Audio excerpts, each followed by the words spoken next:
Man, I haven't had a giggle quite like the Afro Man trial has delivered. I have been getting tickled all day watching this trial and catching up with what I had missed previously on Dragon Ball Z from yesterday in the trial.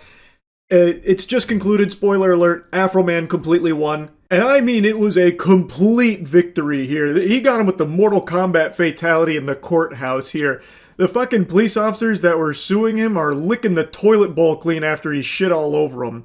I'll show you the clip of the ruling in a moment here. For those that don't know, Afro Man's house was raided a few years back under suspicion of kidnapping and narcotics.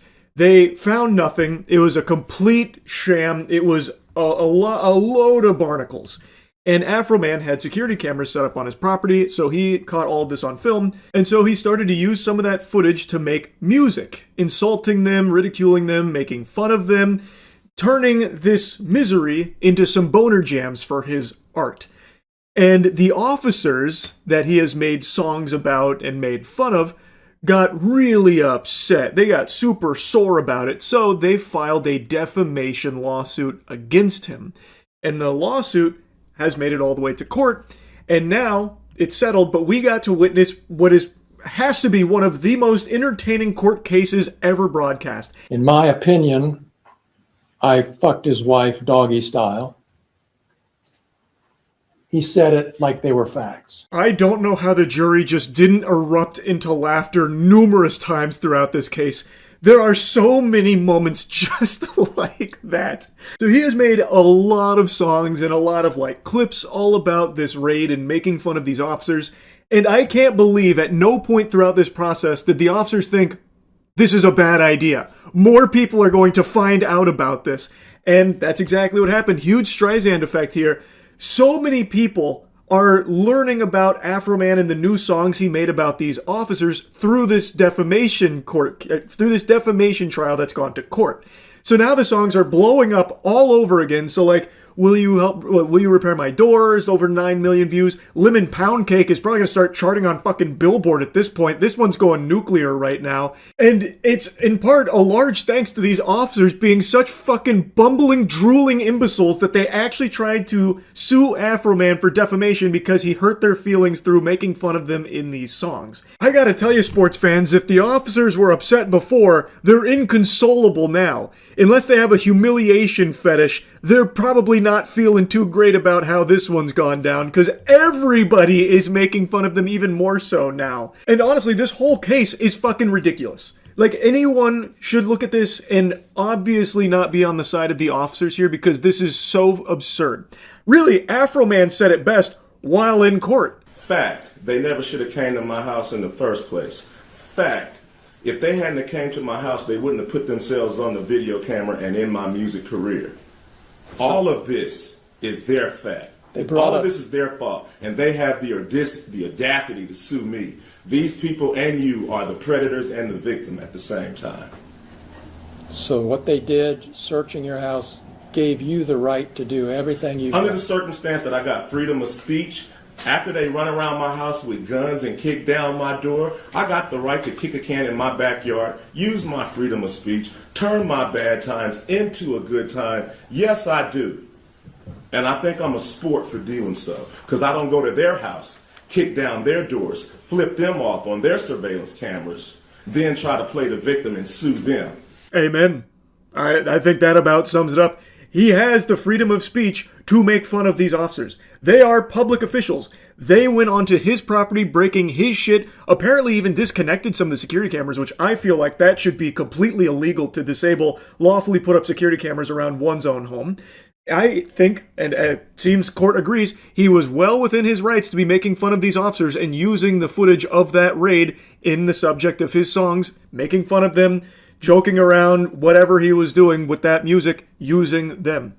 There should have never been a defamation case that went this far in the first place, but the fact that it did was a fucking slam dunk for comedy. So, let's dive into some of the highlight moments here from the court case. So, you're claiming that is the defamation with your wife? Mr. Walter. You're solely being painted in a false light due to Mr. Walters saying he had sex with your wife? Mr. Walters does have sex with his wife. Mr. Foreman doesn't. Good catch on that. Yeah. So you're claiming that is the defamation statement, is that he said he had sex with your wife? Yes. Okay. And that's painted you in a false light? It's caused tremendous pain in my life. I'll get to that. We have to go through false light first. So does it paint you in a false light? Yes, that my wife is cheating on me with Mr. Foreman. But we all know that's not true, correct? I don't know. Fucking plot twist of the century. Game of Thrones writers could never. The subversion of my expectations during this segment cannot be overstated. My jaw was on the floor. So I was already kind of giggly, kind of kicking my feet in my little chair when he was like, listen here, bub, Mr. Walters does have sex with his wife. Mr. Foreman doesn't. Mr. Walters, me, does have sex with his wife. Raw, if you needed to know. What you think of that, tough guy? Yeah. And then, when he's like, so, yeah, sorry about that, misspoke. So, the defamation is, Mr. Foreman doesn't have sex with your wife, and we all know that's untrue. And he's like, I don't know.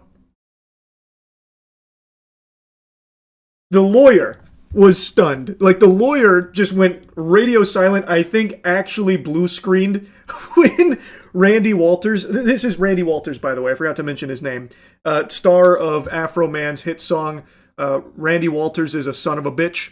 So he's now on the stand, and he had a crazy mic drop moment when the lawyer's like, and we all know the claim is untrue about him having sex with your wife, and Randy's like, I don't know. So it seems like he actually thinks Afro Man might have fucked his wife or something. So now he's on stand, and it only gets worse from here. It looks like he starts to get angry at his wife about the claim. Wait, you don't know if your wife's cheating on you or not? You want to go there? No, I just want to ask that question because you said we don't know. I've been with that woman since middle school. I know. I would hope she wouldn't. But you know what? Once somebody puts it out there for their fun and entertainment, it's out there. And it's a problem. So it's something we cannot verify the truth of?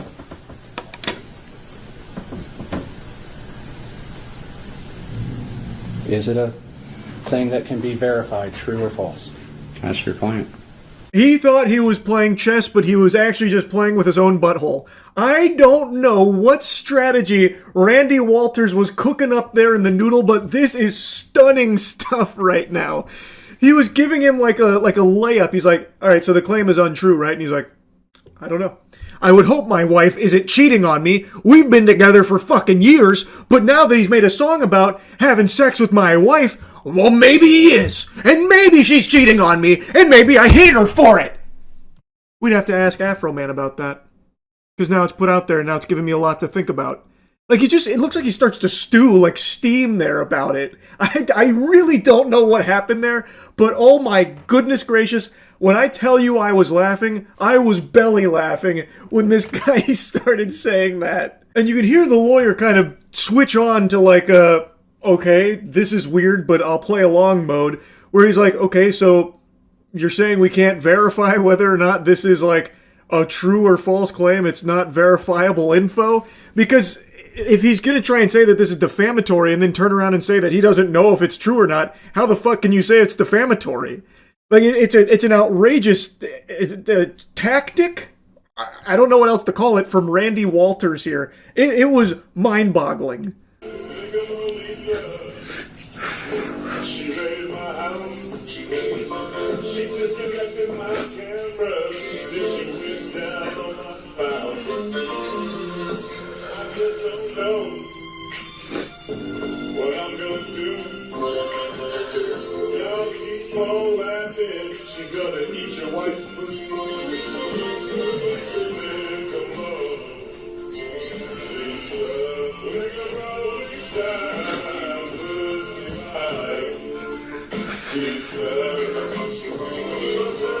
As you can probably gather from the song here, this is an officer involved in the raid. Her name is Lisa. According to Afro Man, she even disconnected one of his surveillance cameras. I bet she's really regretting not bringing a fucking EMP device there to blow them all out, so that way, the songs never got made. But here she is taking the stand in court, and boy howdy. So they're playing the Lick 'em Low Lisa song, which is one of Afro Man's tracks dedicated to her. He made songs for like every single officer in the raid. So they're playing her song, her ballad, and she starts crying during it.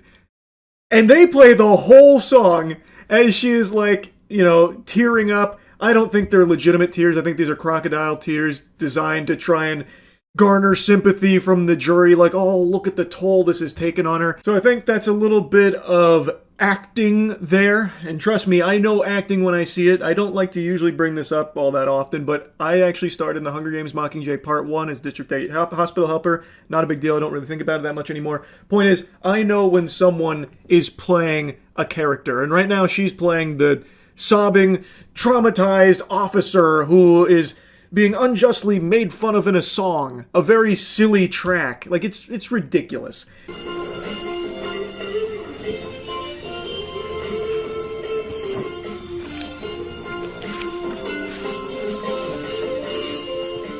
They play the whole song, too. They sit her right there like it's a fucking Fine Bros React segment, and they make her listen and watch the entire thing. I don't understand why, to be honest with you. I feel like he probably could have just played like the first minute, maybe minute and a half, and I think the message gets across. It's a song making fun of her. Talking about like how Lisa eats a lot of pussy and, not taking her job all that seriously. I feel like you probably don't need to play out the whole song, but the fact that they did is comedic gold. So the cameraman even pulls off it there for a little bit just to show like the whole scene in the courtroom. And I'm very curious what the jury was doing. Like maybe they were stomping their feet and snapping their fingers to the track because it kind of makes you want to groove a little bit. It's got just like a real like classic feel to it. And then it pans to Afro Man.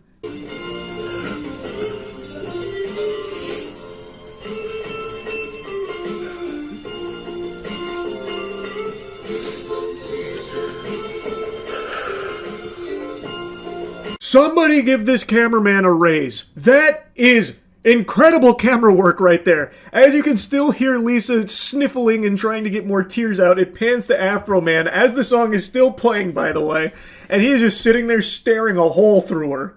He is just unflinching, just staring at her. I erupted into laughter with that camera pan to Afro Man.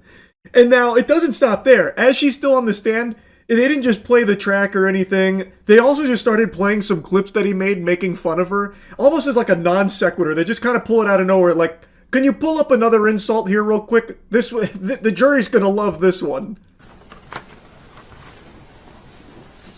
Go to the next one. Which number is this? Number 21, and it's a video.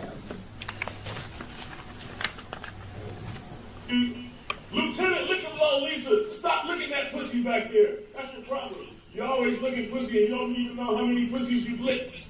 You don't even know how many video cameras you've disconnected. What number? That was 21? Yes. Did you see that video when it was posted? Yes, sir. Let's go to the next one. Yes, next one, please. They got a whole folder here to go through. They got her posted up there like it's a Comedy Central roast. They don't even, like, go in there and really talk about it all that much. It's just... did you see this one when it was posted? Yes, Your Honor. Did you make sure to leave it a like and a thumbs up? Did you leave a comment as well for engagement? Okay, just checking. I'm gonna be honest. Like, I get why it's there, trying to show, like, he's insulting her a lot or like defaming her by making fun of her a lot. But like, these are just short clips of him taking the piss. He has a right to do that. Like, all you're doing now is just showing a bunch of insults directly to the person being insulted and maybe making some people on the jury laugh. Like, truly incredible strategy, I've got to say. Again, like, all of this hoopla with the defamation lawsuit from the officers have done nothing but further humiliate the officers and put a bigger spotlight on it. Sean, you were called Officer Pound Cake by Mr. Foreman? Multiple times. You You were received hundreds of pound cakes at work. from different people. Okay. And the context of that name comes from a music video that Mr. Foreman created, correct? I don't know where he got it at, but you'd have to ask him that question. Well, I'm going to play what's marked. Okay.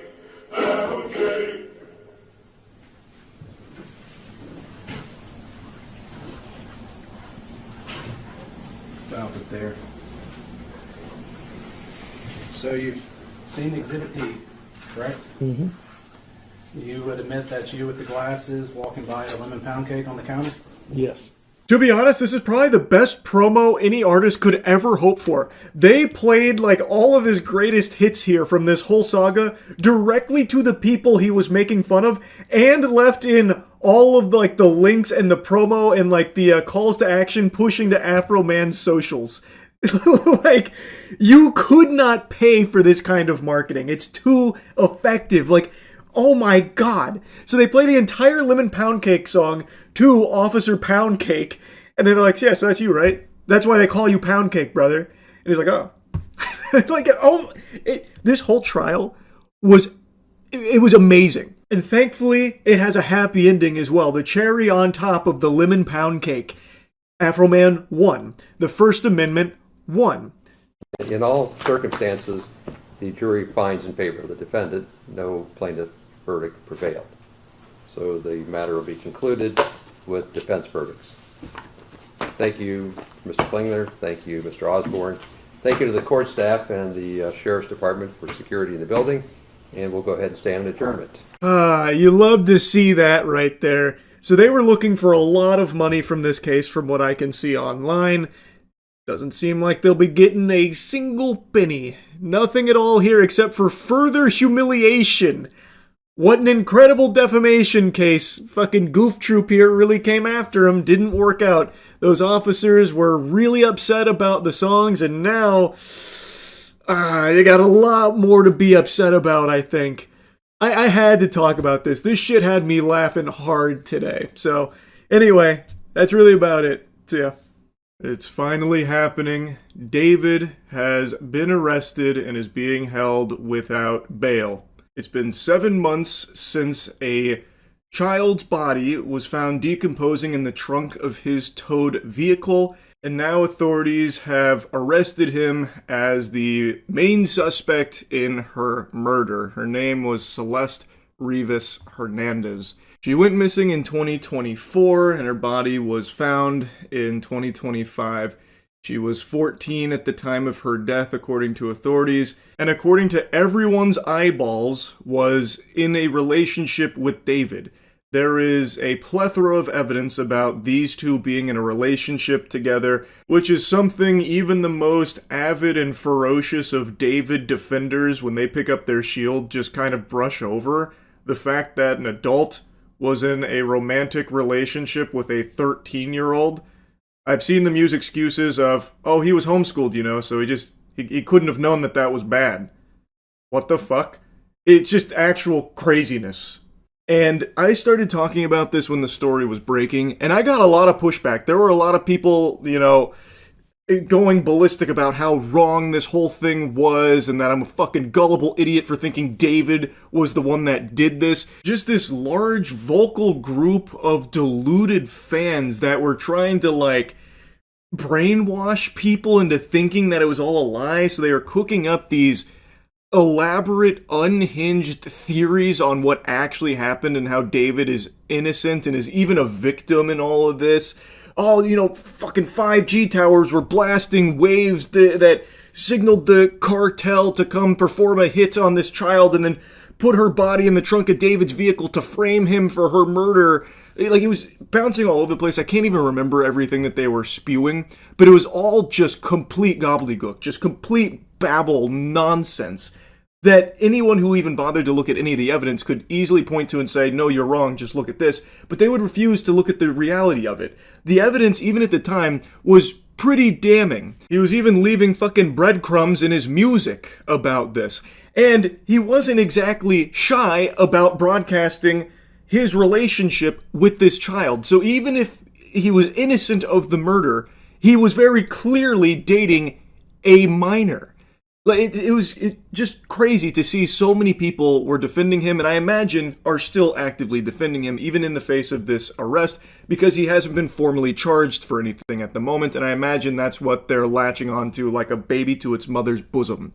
And at the time, one of the big things that they were using as a defense for David was the fact that he wasn't arrested yet. Well, if he's guilty, why didn't the police break through his fucking windows the second that the body was found, huh? He must be innocent then. The authorities know more than we do. He's clearly innocent and we gotta find the real perpetrator.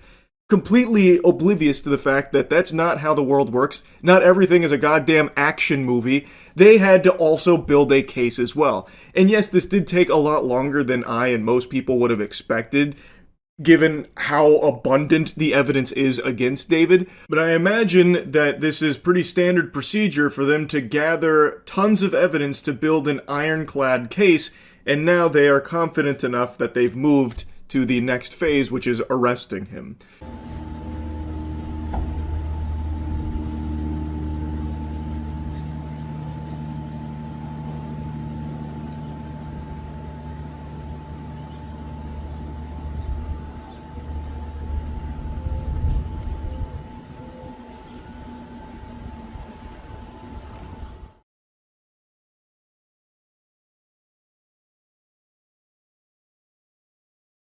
Now, additional details around this arrest confirm that the arrest is not related to the grand jury that they were going through over the last handful of months where they were seeking an indictment there. This is totally separate based upon evidence that they have been gathering over these months here. This must be a long process, I suppose, but it doesn't seem like they were just sitting AFK waiting for the case to solve itself or David to turn himself in or anything like that.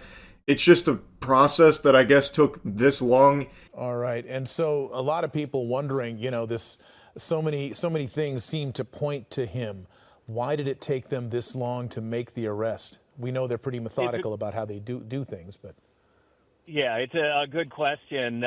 One of the things that they were waiting on, Mark, was the cause of death, and there was difficulty reaching that cause of death. Not to get too graphic, but her body was in multiple parts.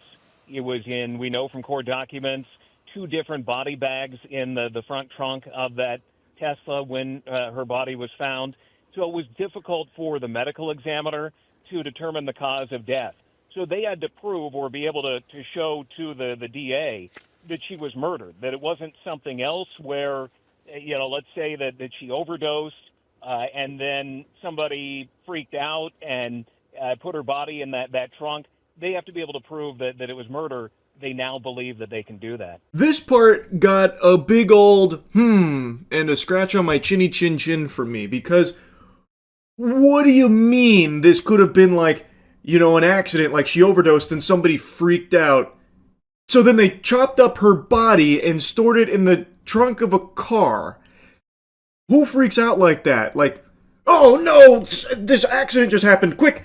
Give me my fucking bone saw. I've got to start chopping up this body, mutilating it, and then hiding it in the trunk of this vehicle. This accident that just unfolded. Oh, I don't know what else to do.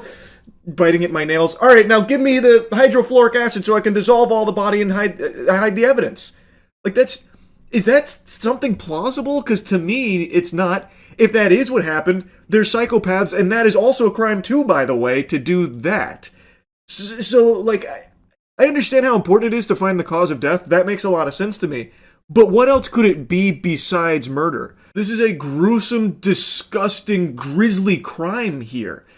I don't see any dimension out there where this is action that a sane, innocent person would take, where an individual accidentally passes away, and then the innocent person who had nothing to do with the death all of a sudden starts chopping up the body, putting it in multiple body bags, and putting it in the trunk of their vehicle, and just letting it rot, decompose, and fester there. Like, what sense does that make at all? Even if David wasn't the one that chopped her body up, someone else did it, and apparently there's this possibility that they had nothing to do with her actual death. They just mutilated the corpse, which again is a crime too. But I don't think that's the case. I don't think she accidentally died of something like an overdose, and then they all of a sudden just started, panicking like, oh, jump scare, she's dead, okay, this is what we've got to do, boys. Everyone, let's go to Lowe's and get some equipment to start chopping up the body, because that's what normal people would do in this situation. We're scared. I was homeschooled, by the way, so I don't know any better. I'm scared. Let's start chopping up this body now and hiding it. We had nothing to do with her death, by the way. Like, that's so fucked up. Like, again, I understand how important it is to find the actual cause of death and how tricky it is in a case like this because of how long the body had been in the trunk decaying, as well as being in multiple pieces in multiple bags. Like, I get why that would be tough to discern what actually killed her, but I don't know how you could even reach any other conclusion other than murder. I truly don't. I don't even know why that would be on the table. That one kind of boggles my little noodle here. But during the grand jury proceedings, which are secret as they're ongoing, that there were a number of other people who came forward, those who are close to David, friends of David, family members of his were subpoenaed to go in front of the grand jury.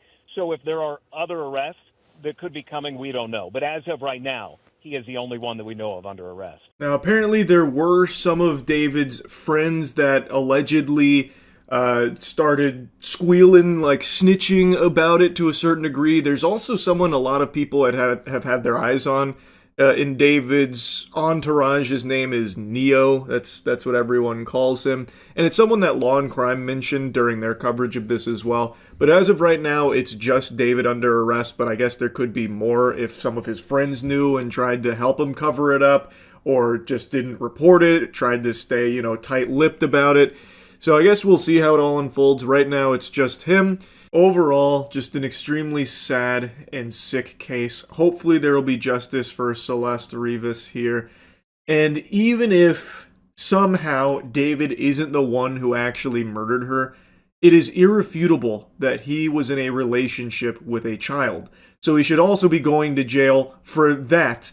And I find it hard to believe that if he is innocent of the murder, he didn't know that the child he was dating was dead and her corpse was chopped up and put in the back of his vehicle's trunk. I am certain he would have had that knowledge.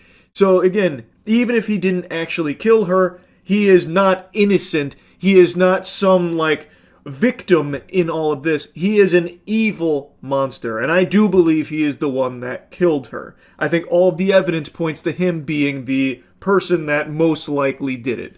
But I guess we'll see now that he's been arrested. I'm assuming this will now start to reveal more and more information to the public about all of this. So anyway, that's really about it. See ya. It's that time again. Another excavator police chase. These happen more often than you'd think, where someone is being pursued by authorities while in an excavator. Now, I don't know why it so commonly occurs with an excavator in particular. It doesn't feel like the optimal choice for evading anyone. Genuinely anybody. Fucking geriatric grandpa with his walker could catch up to an excavator. Like, the best you could do is start, blasting shit with the big bucket. But outside of that, it's really just not ideal for a chase. Yet somehow, it continues to be the subject of these low-speed pursuits. There's always a lot of heavy equipment police chases now. I feel like this happens pretty often. Real quick to set the record straight, the title of that Midwest safety video is incorrect. It is not a bulldozer. That is 100% an excavator.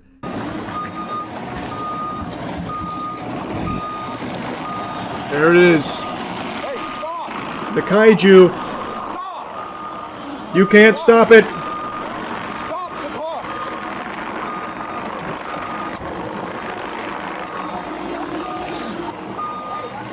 Oh, he's gonna hit him with the bucket. Hey!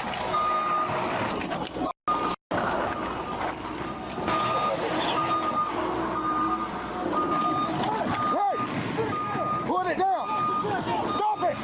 Stop it right now! You see what I mean? These puppies are built for power, not speed.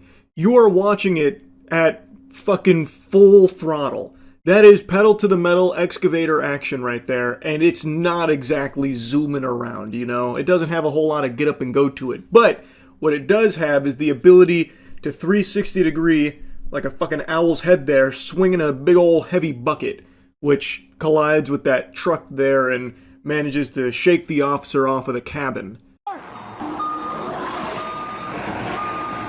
It's bulletproof glass, he thought of everything. Activate the turbo boosters! How are they keeping up with his speed?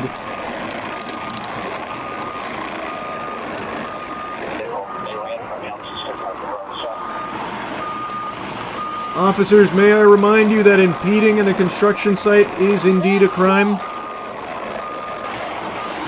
Clear the way, he's got a job to do.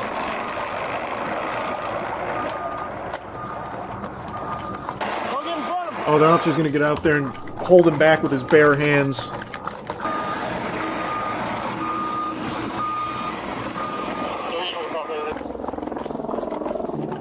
Man, how far away did the officer park?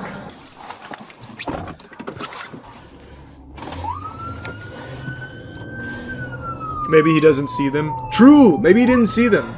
They didn't have their lights and sirens on. The cherries weren't activated. Now he probably sees them.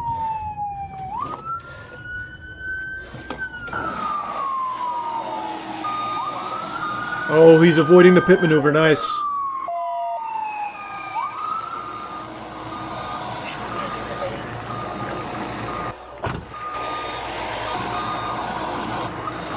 Get the spike strips out. We'll try and bust the tracks.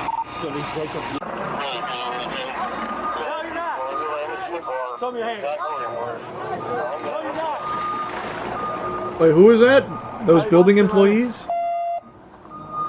Are they implicated in this? I feel like they just came out to watch the chase. Some cars try to block them in. Also get canine this way.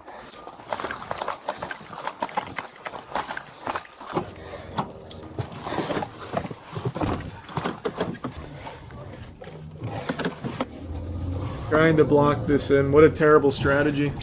He's gonna go right through you like a knife through butter.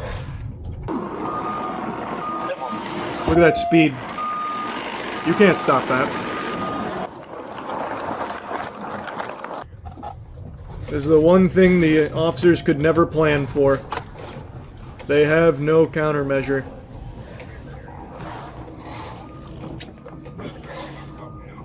I love everybody in the area. He's getting away! Oh! He's drifting. Ooh, smooth. Off-roading. Good luck getting him now. He's gone. We lost him. Oh, they be right here. He's in somebody else's yard now.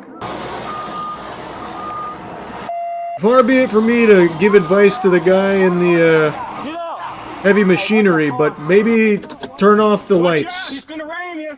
Kill the lights. You'll disappear into the night.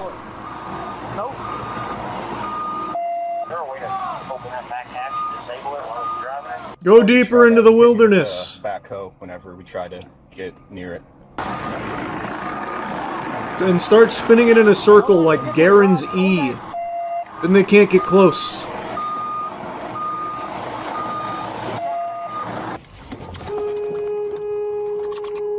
What the fuck did it... Oh, I thought the... Wait. Wow. I didn't see the other car pull up. I just saw this officer hit this guy. Dumbass.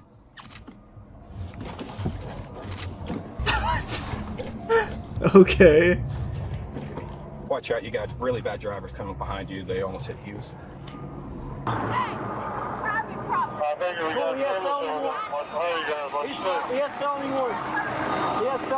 For what?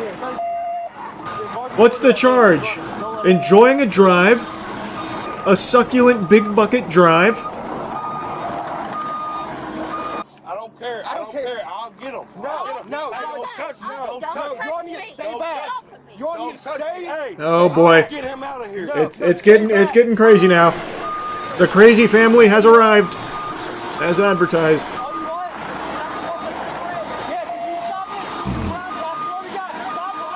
Can someone give this man a cigarette?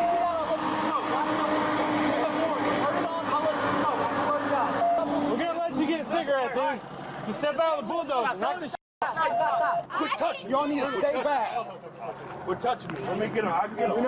I'll get him out. I promise you I'll get him out, man. Man, these two really, like, these were the actual bulldozers. These two just went right through the cops. Stay back! I won't let you through! And then they just walk right by them. Very good. I'll get him out. Hey! Get back!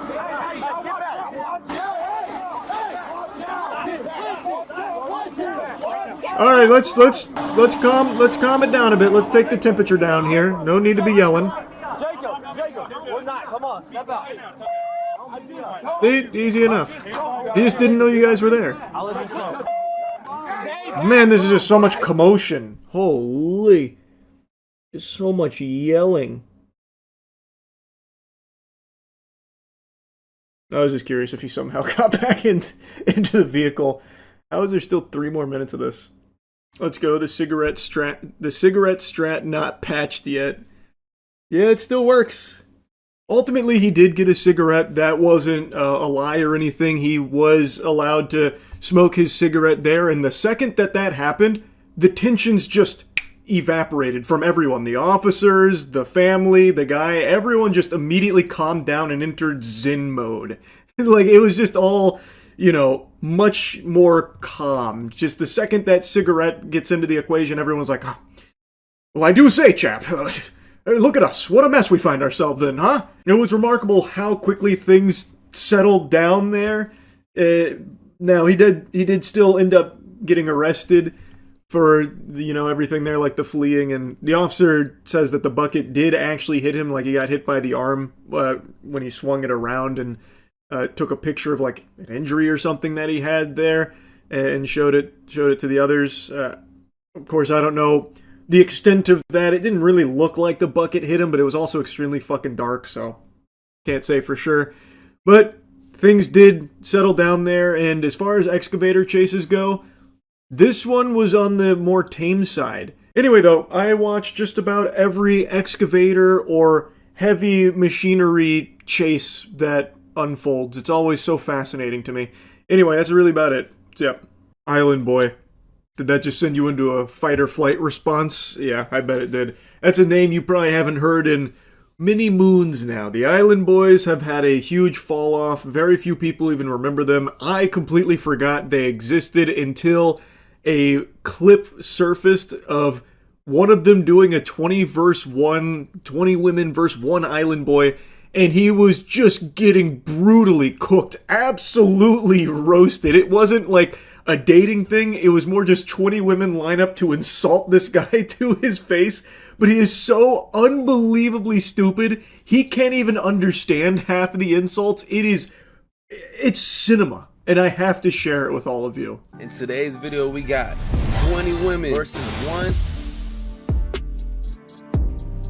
Island Boy. This intro had me giggling hard. I was hooked immediately. 20 women versus 1 Island Boy. And the guy's just awkwardly sitting there doing this. That kind of thing. Oh, man. I knew I was in for a good time watching this. Alright, what's up? Listen, I'm the Island Boy. I'm here with this girl. What's your name? Annie. Annie. I'm gonna rate you 8. I didn't think it was possible to have this low of a charisma stat. This guy can very barely get words out of his mouth.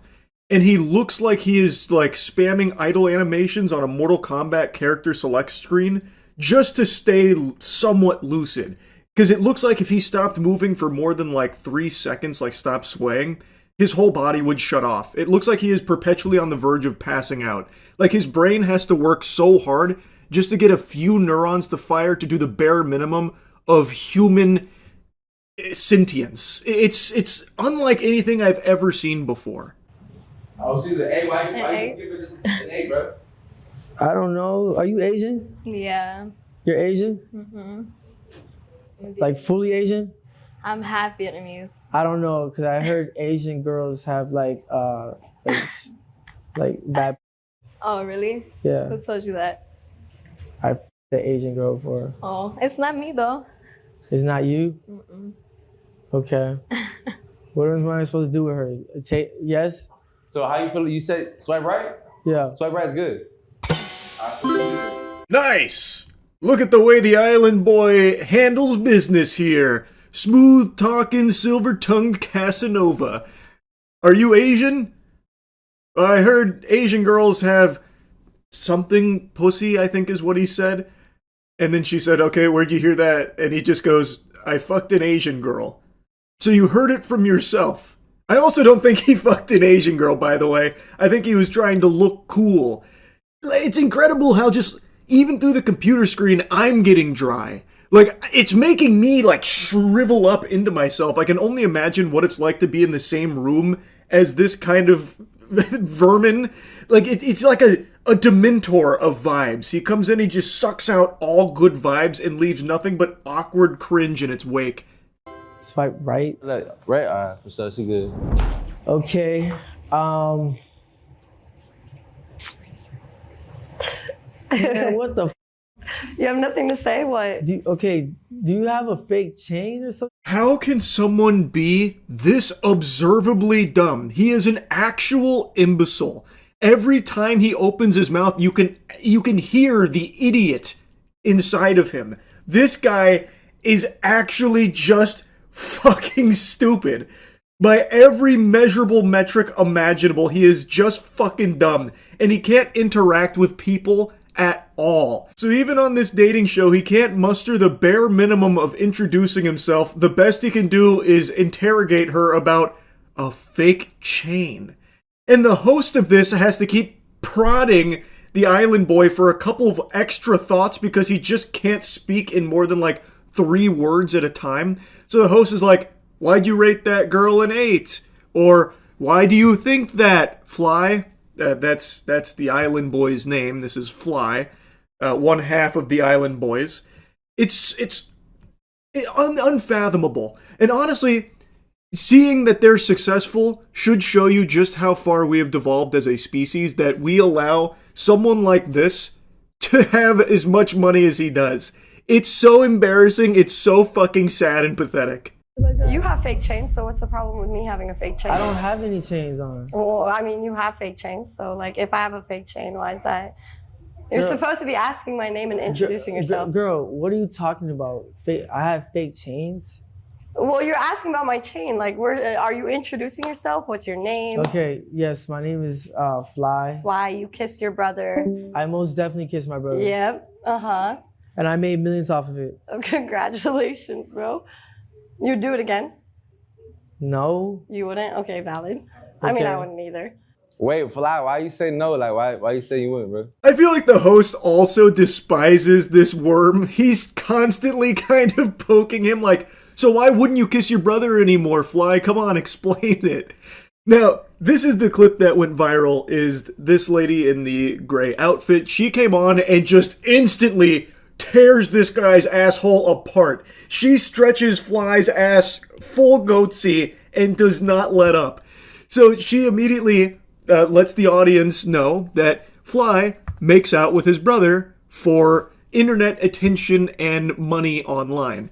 Fly likes to claim that through kissing his brother, he makes millions, which is a full-blown fib. That is a super lie. There is no way he and his brother have generated millions of dollars through them constantly making out in those videos.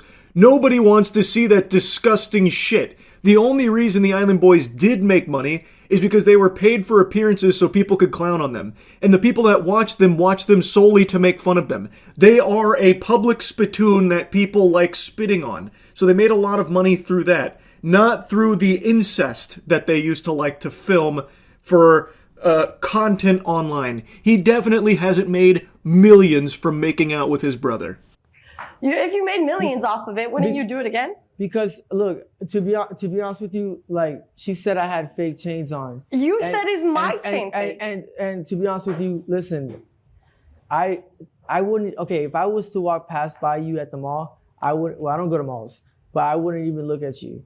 Thank God. He can't even process a question. The host said, why wouldn't you do that anymore, Fly, about making out with his brother? Explain why you put the kibosh on that. And it didn't register at all. He completely forgot that that ever existed because his brain is so fucking poisoned from drugs and lean and whatever else.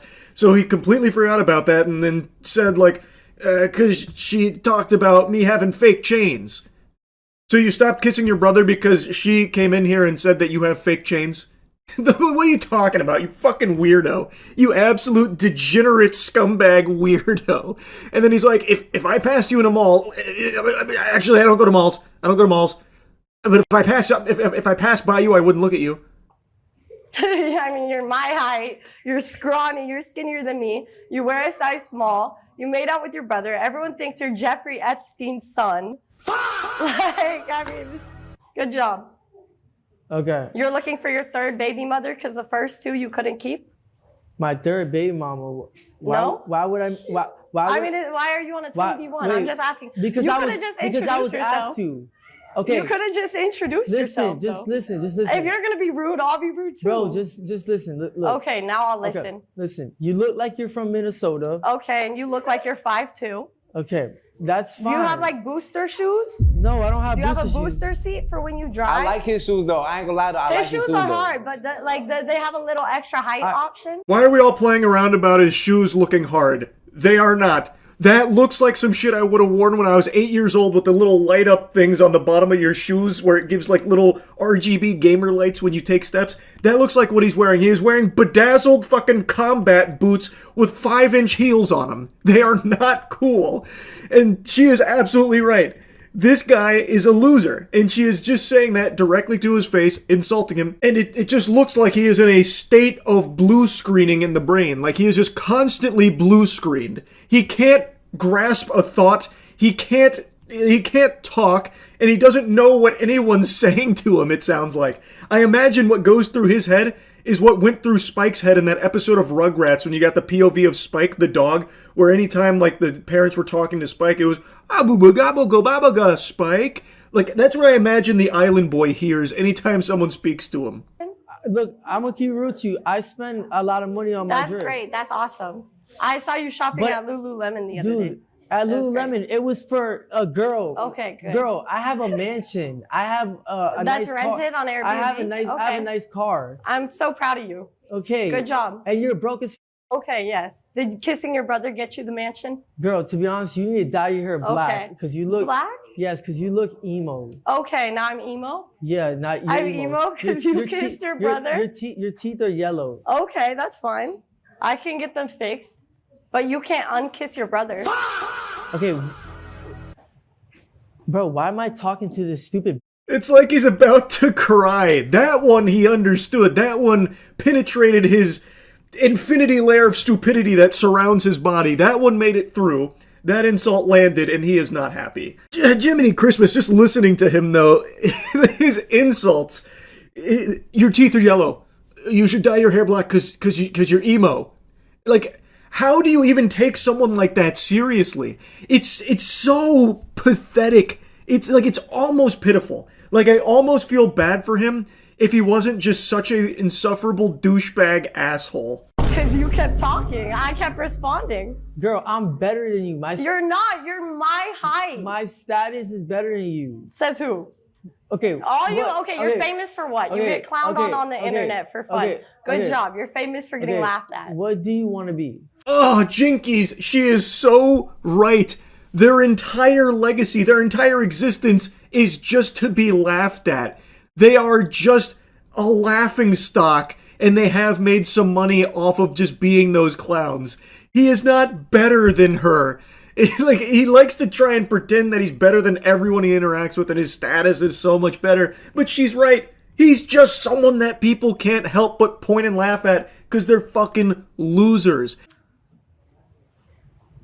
Sienna, what do you want to be when you grow up? I don't know. But when I grow up, I don't want to make out with my brother, and I want to keep my husband. I don't want to have 3 baby mamas. Watch, now she gets stuck. I didn't get stuck. I just responded. What car do you drive? Why does it matter what car I drive? I'm a woman. You're a man. So why are you bag checking me?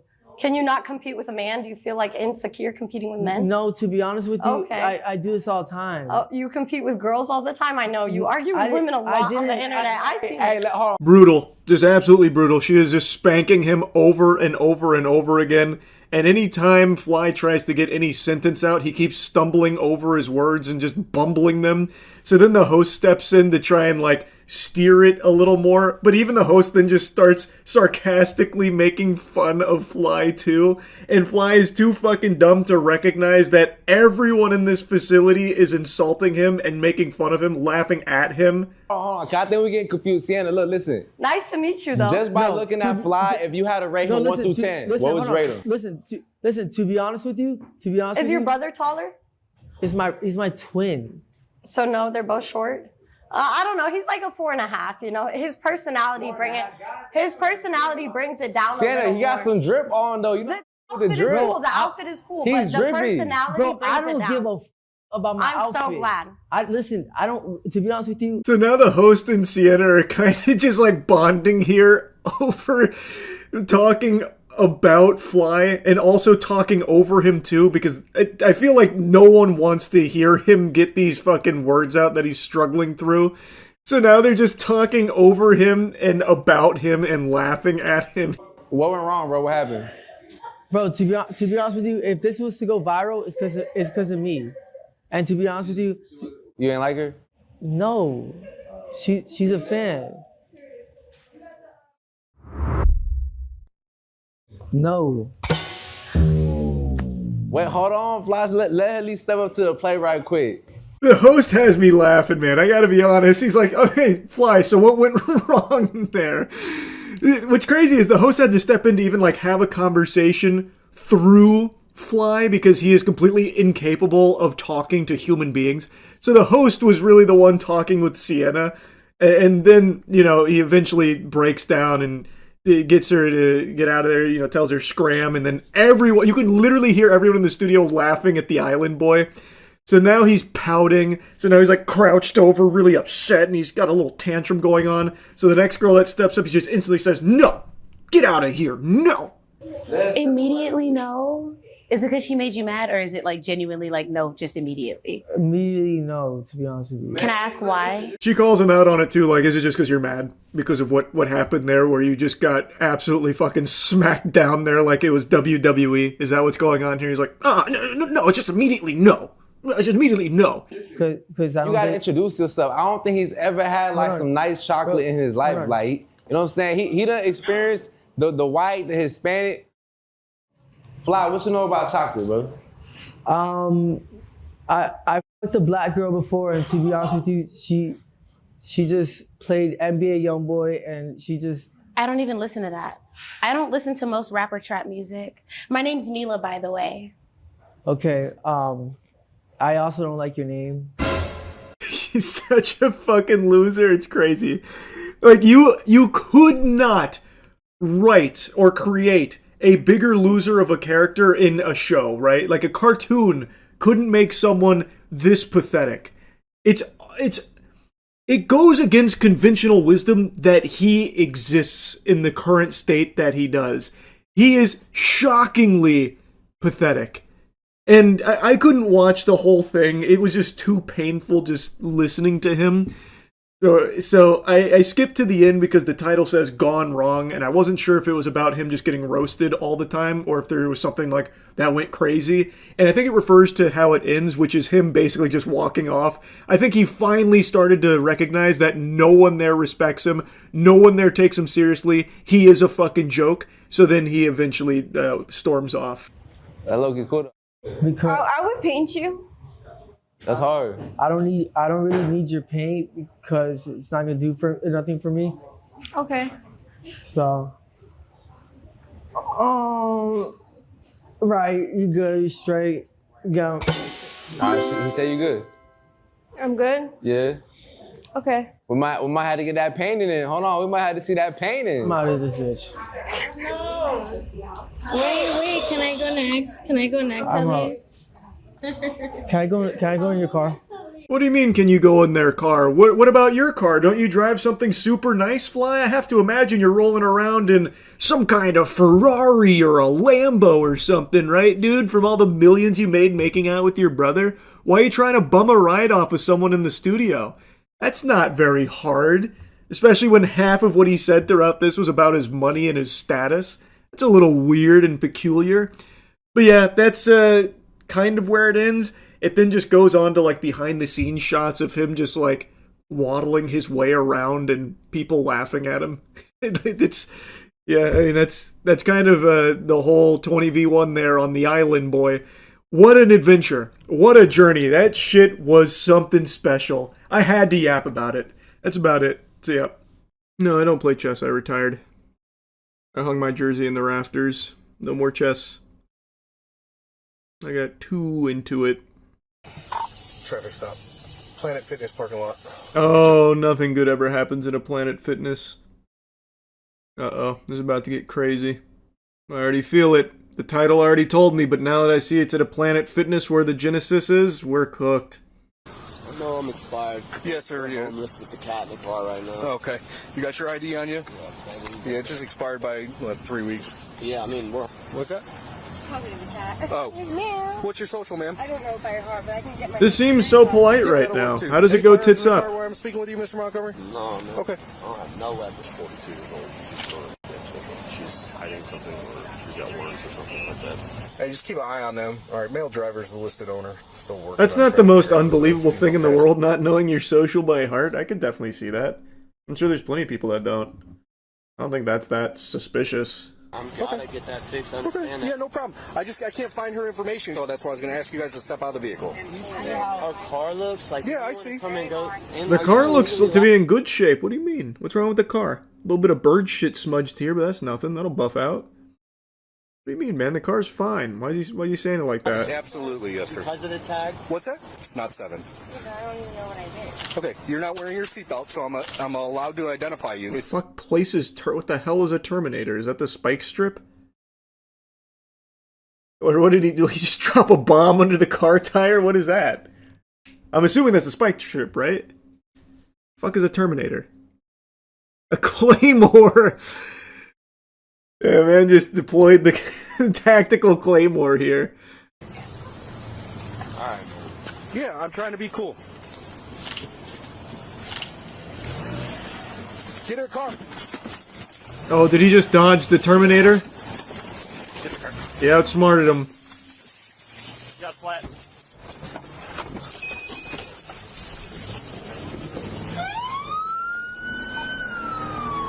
Well, look, that vehicle's taking off. Bye-bye, Planet Fitness. It's running on flats. It went over the Terminator. We're gonna have to swing Squad 2 around. I think I heard the lunk alarm go off in the Planet Fitness. Throw him in cuffs. Going through the construction zone. HQ, can you find me the biggest man in the Planet Fitness? I want to get him on the horn. We'll get him involved. Holy Jesus. Good, the officer's really going in. Right through the roadwork. Boy, it's running on at least one flat. God damn it. Nothing grand. Squad 2, break off and pull that guy over. Hit him with a pit maneuver. Going over the railroad tracks. It's losing a tire.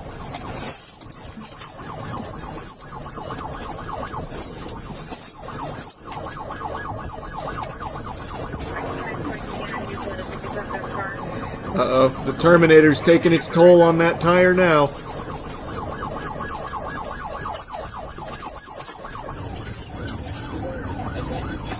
Oh, shit!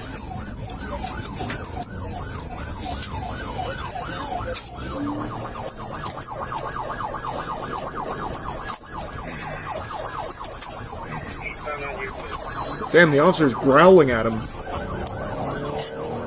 He's getting feral.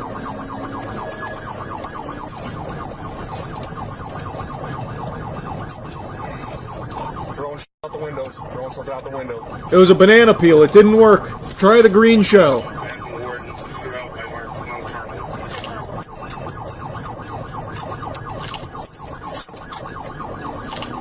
Oh, God! He's throwing drugs out the window. He's throwing all kinds of trinkets out there. Oh, God! Holy fuck, he threw the whole sleeping bag. Now that was an innovative strategy. I haven't seen that deployed. Oak Ridge. This is like fucking Diddy Kong Racing right now. Holy. That's a big-ass sleeping bag, too. More stuff out the window. Oh, God! Jesus! The Jan Sports backpack as well? This guy's dumping all his loot.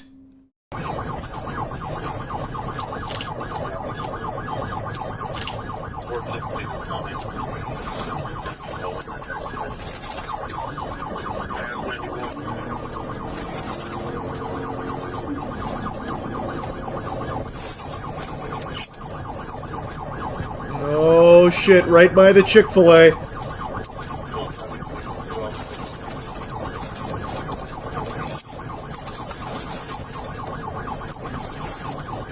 Man, this must be a bumpy-ass road. There's a lot of shit jiggling around here in the cop car.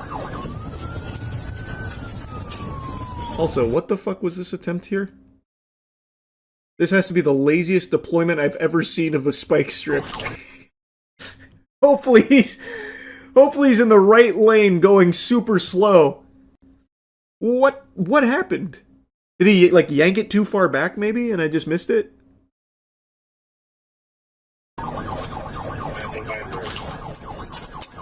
Nope, he just runs up and just plops it in the right hand lane there. That one never stood a chance.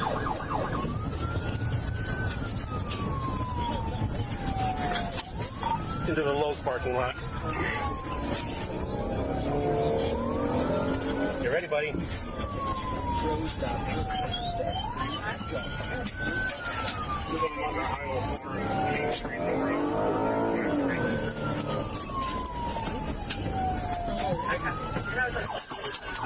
Oh!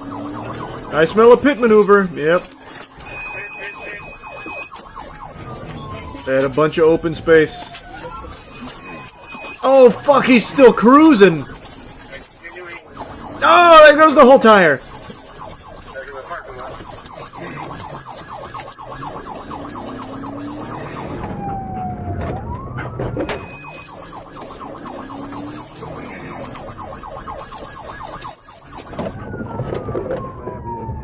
I lost him. I don't know where he is. He vanished. He must have picked up some active camo.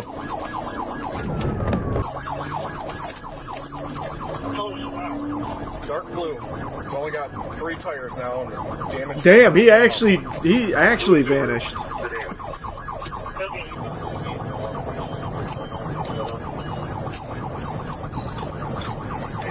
What are they blurring? Both currently smoking meth in the vehicle, I can see it. Oh, I thought maybe he was like gearing up to throw a big dildo out there or something. Ah, that's, huh. Wow, they're giving it one big hoorah.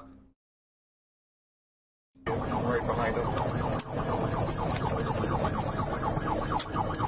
You ready, buddy? You gonna get that, man? Tactical meth deployment.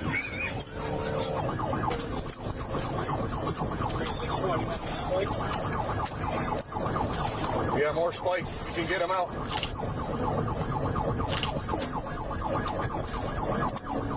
Almost. That was a more spirited attempt, at least. Oh, fuck. Jesus.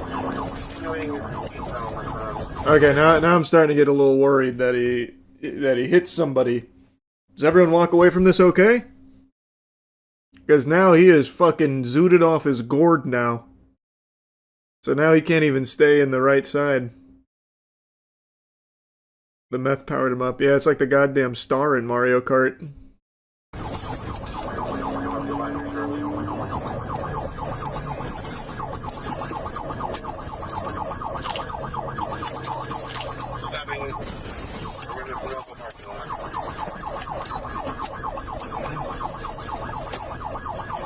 Was he actually looking to carjack there? It didn't really seem like it. Downtown Wilby. Let him go. Let him slow down, Sean. Let him slow down, Sean. Sean! Hit the brakes, bro.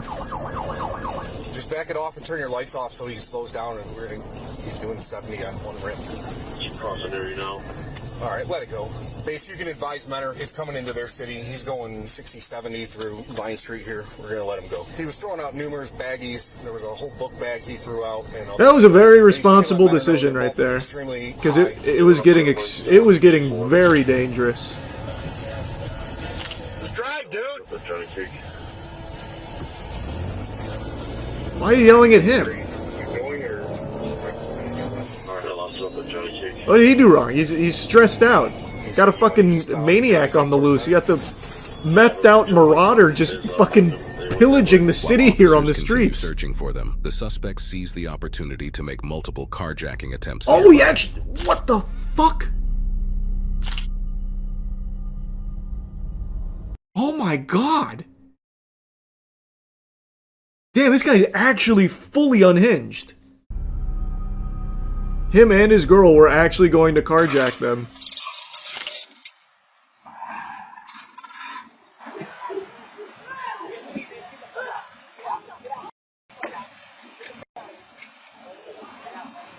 Damn! 911, where's your emergency? I just witnessed a car slam into another one, and now they're getting into another person's car. They're stealing her car. What kind of car are they getting into? It is a white four-door small sedan. I cannot see the make or model. Oh, the title did not lie. This is chaotic throughout the entire city. And it all started over like an expired tag and asking for a social security number that she forgot. It turns out they stumbled across like an actual madman.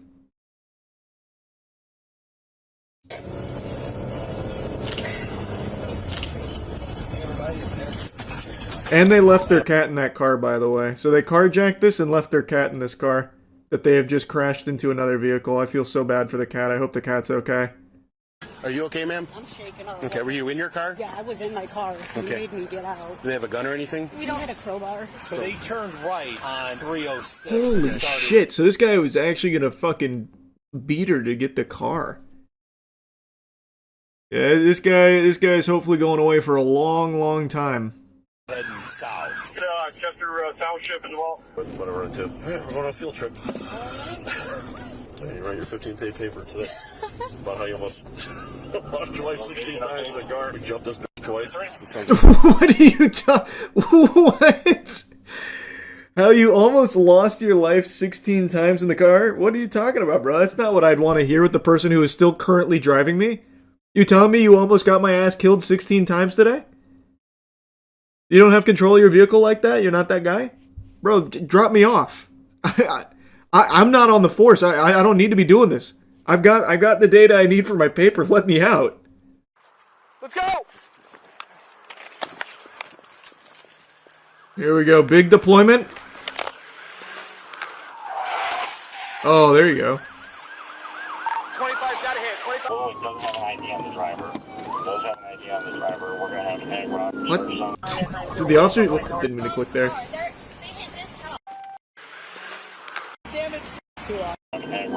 The officer, like, swerved out of his way to hit the spikes. Oh, it doesn't have an ID on the driver. It does have an ID on the driver. What the fuck, man?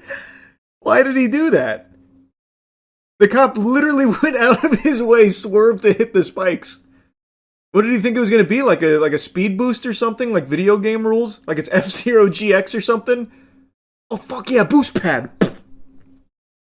Too many tires. True. This is an unfair chase. I have 4. He only has 3. It's dishonorable. I'll take one out. Driver, we're going to have an egg rock. They just got me with spikes. Oh boy. Oh no. 899, I just got hit with the spike. I'm dropping out. I'm picking up the bags and stuff I found up here. Damn, he got us. This guy's good. Yeah? What'd you find? Okay, you tell me where it's at and I'll come get it, okay? We were just walking. We found a purple knife. It's down there on the sidewalk. I'll show you exactly where it is. Okay, I appreciate it. Man, it's like a citywide scavenger hunt with all, like, the drugs and knives and shit that he threw out of the car.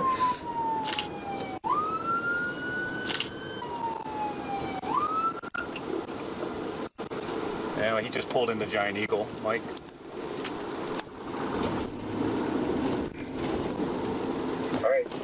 How long has the chase been going on for?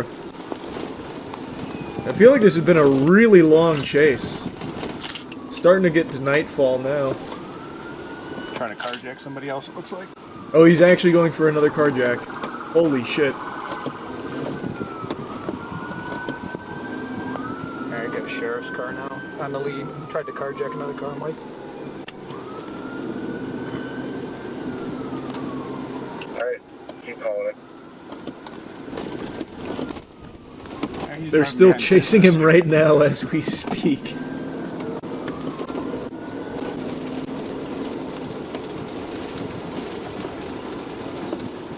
Off-roading. He's trying to carjack another car now at the gas station. Oh my god. Don't get out of the car. This is the most successful carjacks I've ever seen in a chase. This is number 2. And he almost had a number 3 earlier. Holy shit. Don't get out of the car. Oh, fire department 10 rounds.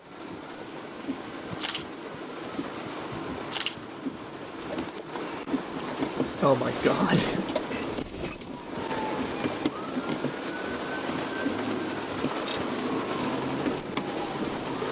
One at gunpoint, one on foot.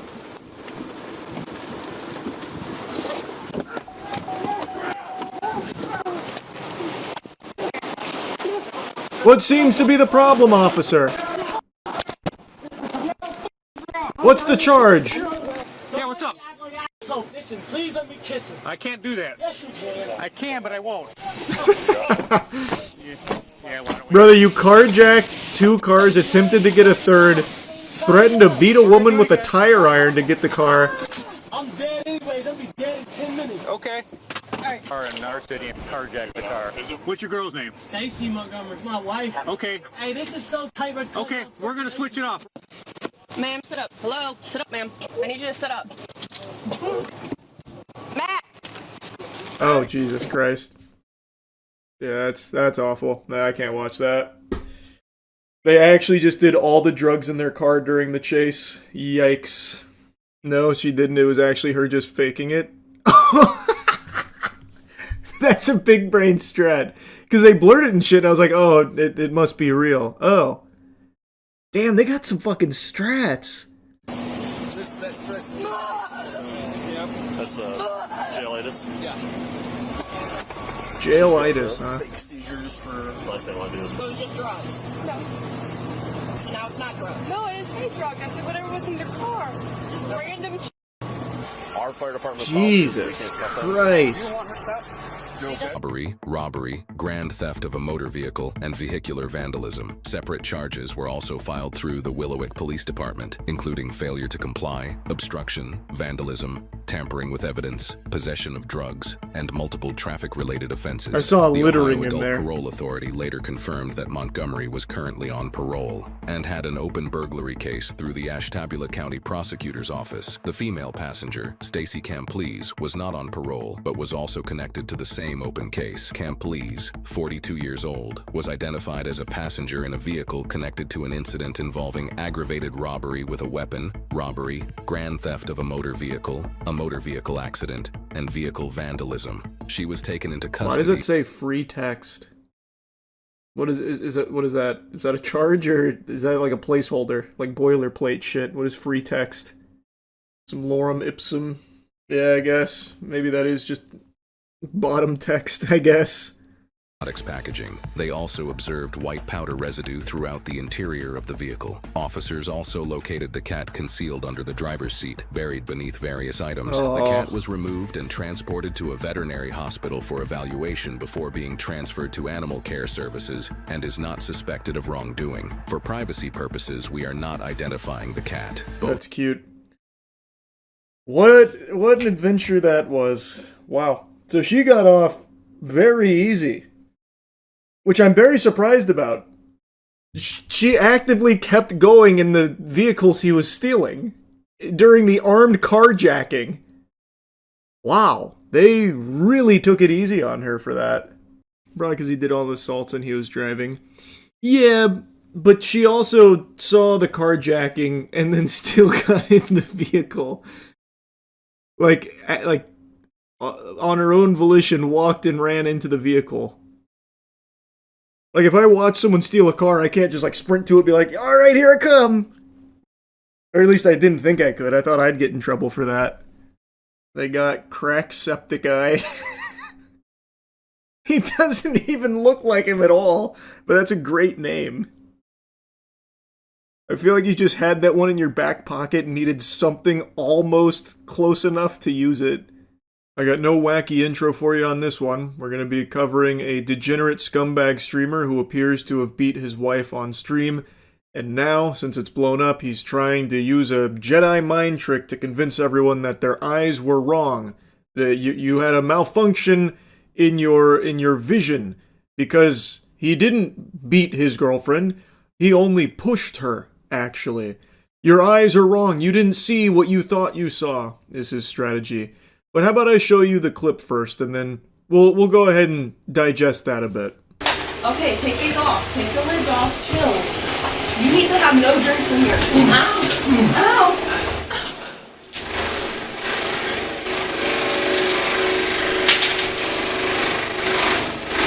What is drinking?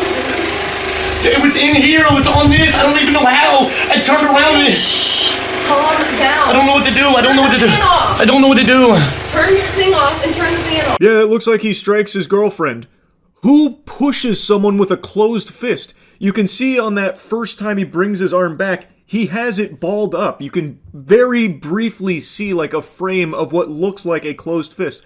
Who is pushing someone like that? And also, she responds to the very loud noise that sounds like a hit by saying ow. She says ow twice, both times after he thrusts his arm forward towards her. So if it wasn't a punch, it was a slap. Either way, he is striking his wife.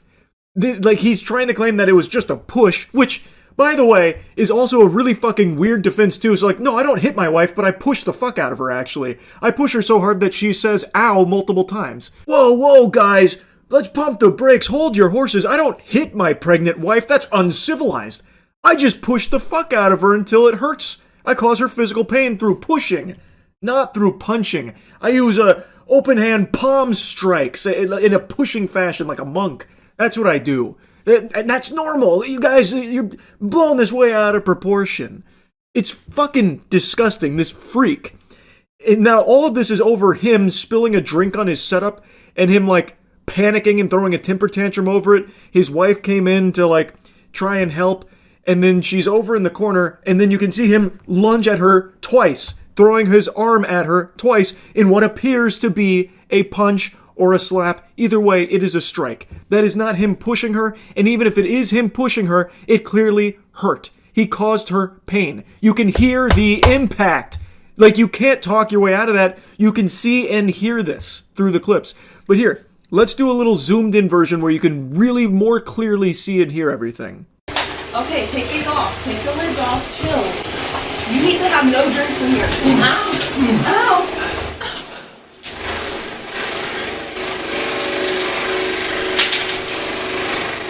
I think it's pretty obvious. Now, I'll go ahead and show you his response to it, where he tries his best to convince everyone that they're wrong and he doesn't hit his wife in the face, specifically, is what he clarified. He doesn't hit her in the face. And that what actually happened is that he pushed her. And actually, he pushed her to save her life, actually, because her fingers were caught under the PC, and that's what was hurting her. That's what was making her say, ow. And him being so brave and courageous, he pushed her twice, just like that, in order to, keep her safe. His pregnant wife, by the way. They're saying, like, the grunts make it look bad, like the way I was grunting. Brother, I promise you, brother, I don't know what else to say. Like, it's literally like, no, I grunted in that. I mean, I grunted, but I wasn't hitting her, bro. I pushed her. That's the only thing that I did. I didn't fucking hit her. I would never hit her on her face, bro. That's fucking crazy. She was not crying afterwards. What the hell, bro? She literally was like, she was not crying. She just literally said, turn the fucking thing off.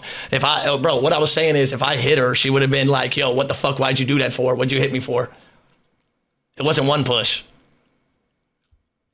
It was one push, bro. It was literally like... It's so fucking ridiculous. Like, what he's trying to pull here, it relies solely on people being dumb enough, delusional enough, or just genuinely not caring enough to form their own thoughts on what they can see and hear in the clip, and will instead just take his word for it. The word of an embarrassing cringe fungus that can't stop raging anytime anything happens to him in his goddamn Call of Duty game. This guy flips out constantly, and then he starts becoming Donnie from the Wild Thornberries, and then like going crazy and just like punching and throwing and destroying things around his room. He has so many fucking rage moments, and in one of them, he even like charges at his wife again. But in that instance, he doesn't appear to hit her. Instead, he just like body bumps her, or going for like some kind of like chest bump on her as she tries to check on him to make sure that he's still okay and hasn't given himself some kind of fucking aneurysm or blown a gasket. You fucking stupid! Oh my god, you just got me banned! You just got me banned! You just got me banned! You just got me banned! You just got me banned! You just got me banned! You got me banned! You just got me banned! You just got me banned, dog! You just got me fucking banned! Stop! You're shit! You're gonna ruin your... I don't care. I don't give a fuck anymore. You just got me banned. You just got me fucking banned. You just got me banned. There are just so many clips just like this one of this fucking loser. It became his shtick. Like, I'm pretty sure he tried to make this his whole brand image. I can find clips just like this going back to 2024. He is always just freaking out constantly because he is just a maniac, like an actual lunatic person who needs to be institutionalized.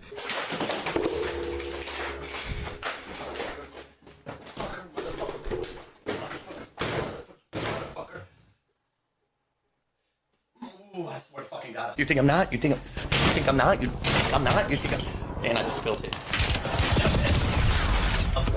Of course. The 5 seconds I gotta clean up. There's a... Please, on God. On God, on God. I don't know where my remote went. I don't know where my remote went.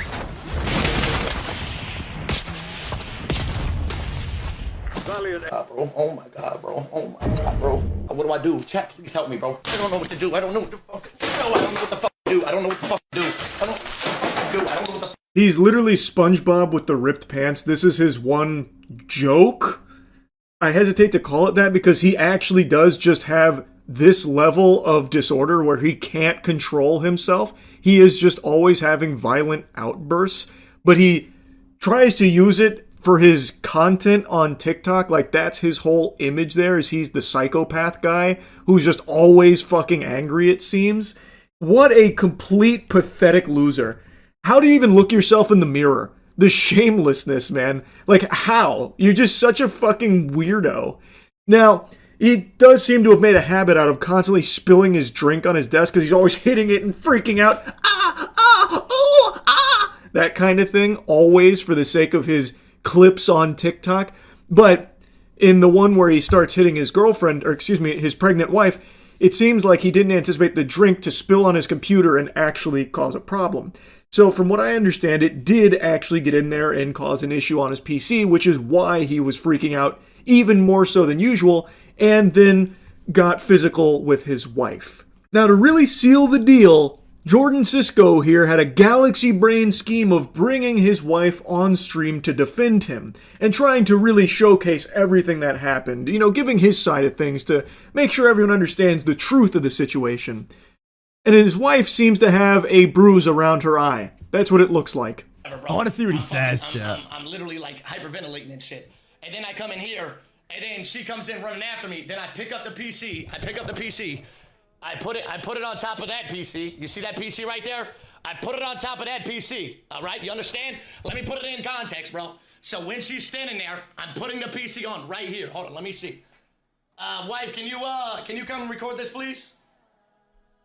Wifey? By the way, I just wanted, before I'm talking about before I'm talking about everything else, like, if I ever did hit her, which is insane, I would never hit my wife, and she's pregnant, she would have... It looks like you can see, like, the fucking mark in her face from where he fucking apparently hit her, you know?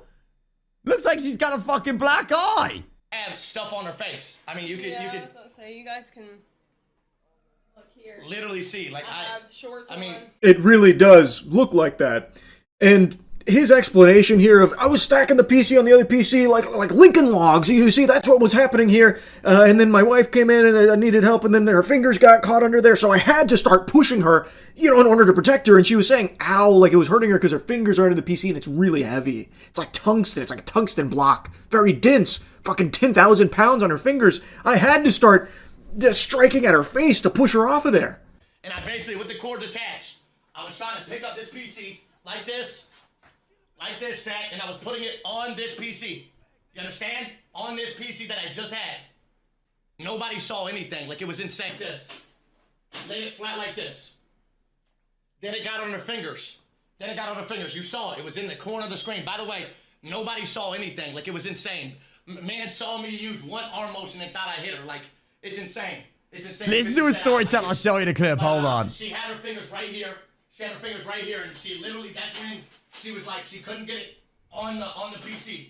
So I pushed her, and she literally was saying ow because of the fucking shit was on her fingers. It was literally on her fingers. This is like, I don't know how much it weighs, but it was on her fucking fingers like this. The story doesn't make any sense. She wasn't saying ow until you threw your arm towards her, man. And you're saying you only pushed her once, but you can see your arm go towards her twice, and she says ow both times. If the pain was caused by the PC on her fingers, she would have been saying ow or expressing discomfort before you started thrusting your arm towards her, you wife-beating freak. You fucking scumbag. And every sensible, sane person on the planet is calling him out on that obvious lie there. There are no other explanations for what happened here because his official story doesn't pass the smell test.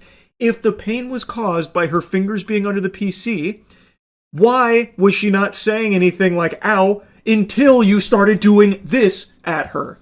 And he's saying he only pushed her once, but you can see 2 thrusts towards her.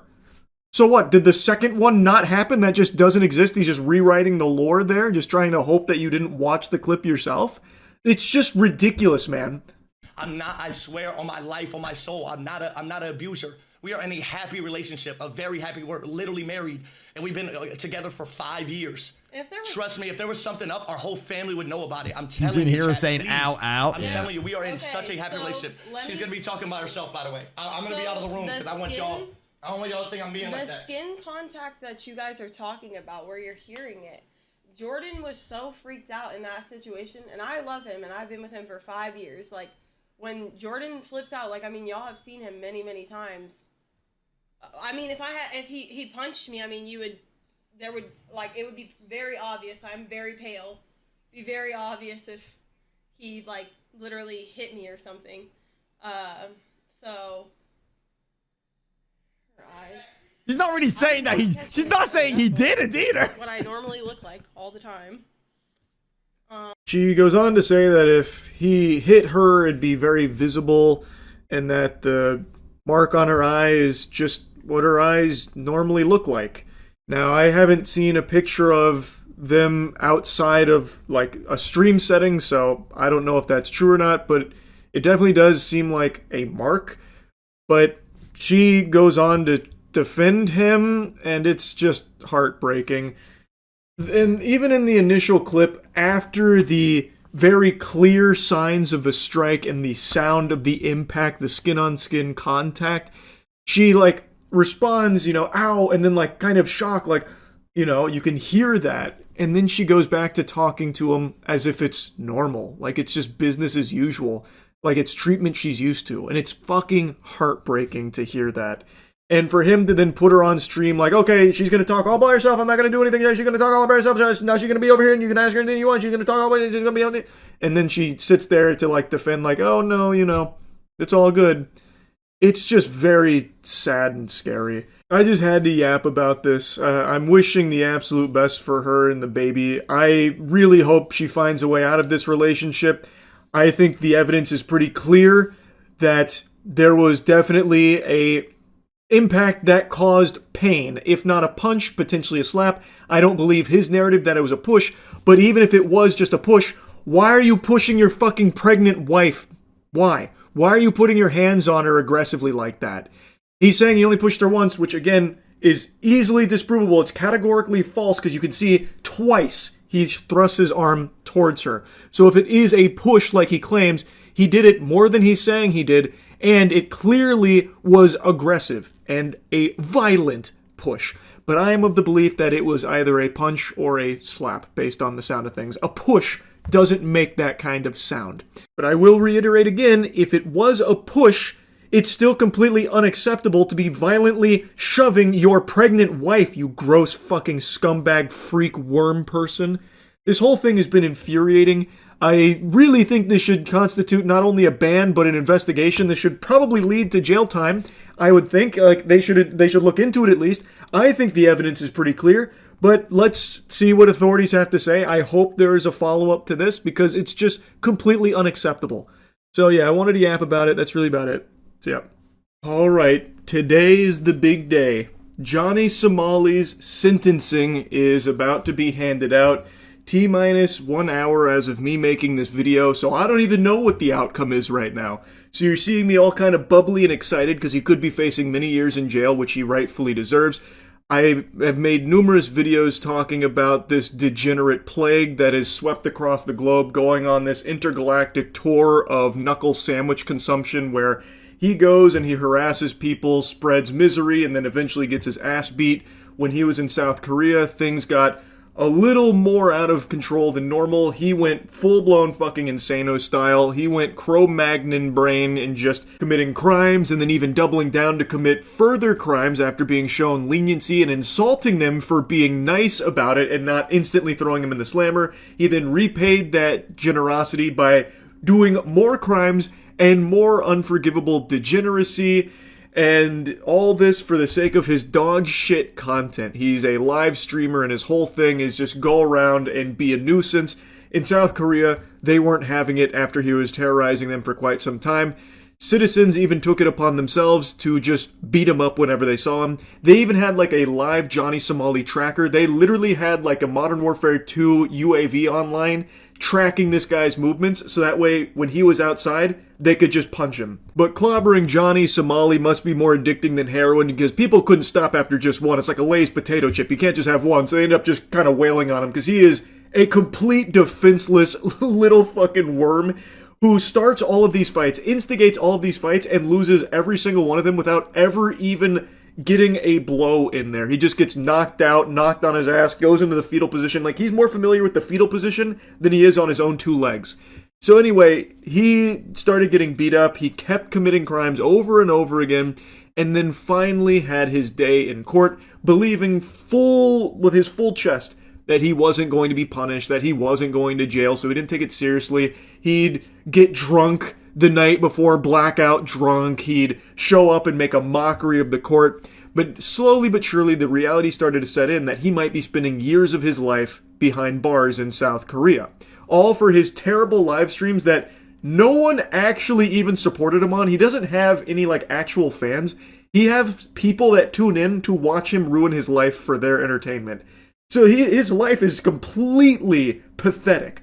Like, no matter how you spin it, he lives probably one of the most pathetic lives you could possibly envision. My heart breaks for his parents that had to raise him into whatever he became, because I don't even know if it's their fault. I think he just got poisoned somewhere along the way with, like, clout and the other shit that he saw online, and then decided he wanted to be, like, the worst of the worst.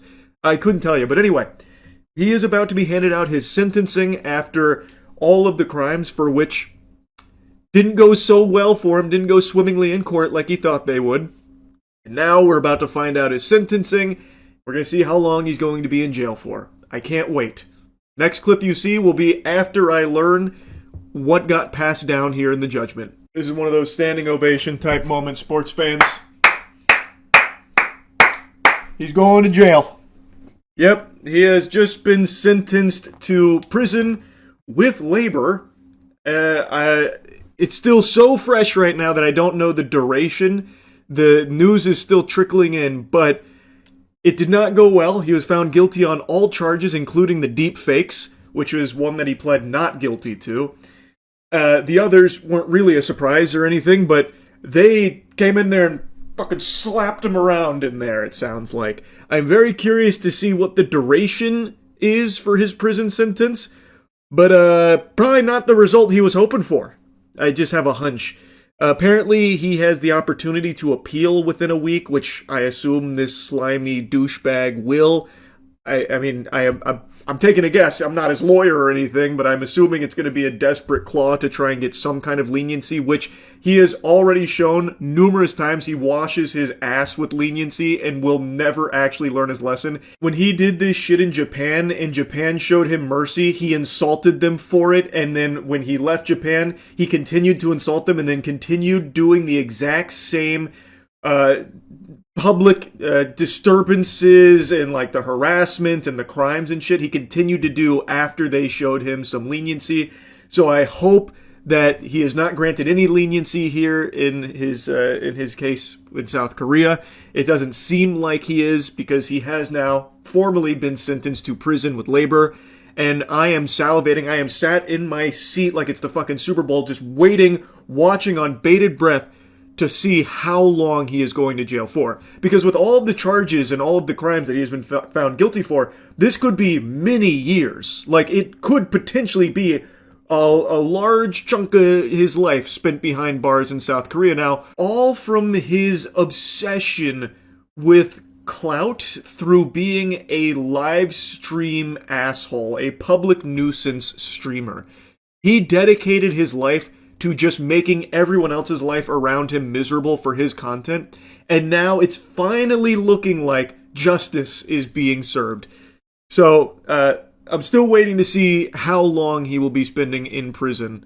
Oh, I forgot to mention another component here. Not only will he be going to prison with labor for however long he'll be spending there, he is also now being registered as an offender. Now, I was trying to read up on that, but I'm not entirely sure what that means exactly, if that's like a separate designation for Johnny Somali in the prison itself. If it is, I imagine that will make all the prisoners in there hate him as well, and I imagine he will be finding himself in an all too familiar situation of getting his ass beaten in there too, which maybe that's what he prefers. He's probably become so used to his face being bruised and swollen and bloody that it probably feels weird that he hasn't had his nose caved in the last year that this has been going on. So he's probably looking forward to that experience again. It's probably what he cherishes most, because that's what he's dedicated his life to. Instigating fights, being hated, being a punching bag for everyone. Alright, I've seen one Korean article that is claiming that Somali has been sentenced to 6 months in prison with labor.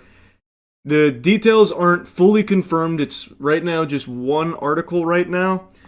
Now, from what I was reading, they recommended 3 years in prison with labor as well as a fine. As of now, it's not fully confirmed, but if that is the real sentencing, I would be kind of surprised, because they found him guilty on all of the charges. Like, serious ones. Charges that, according to the law, could carry many years worth of jail. And the recommendation was 3 years. So I thought, okay, maybe they won't do the full 3 years, but it'd be like a year or something. But not even that. 6 months. I bet Johnny Somali thinks that he's getting off with a W. And according to people that were there, he wasn't remorseful and actually seemed pretty optimistic about it, when they were putting him in handcuffs.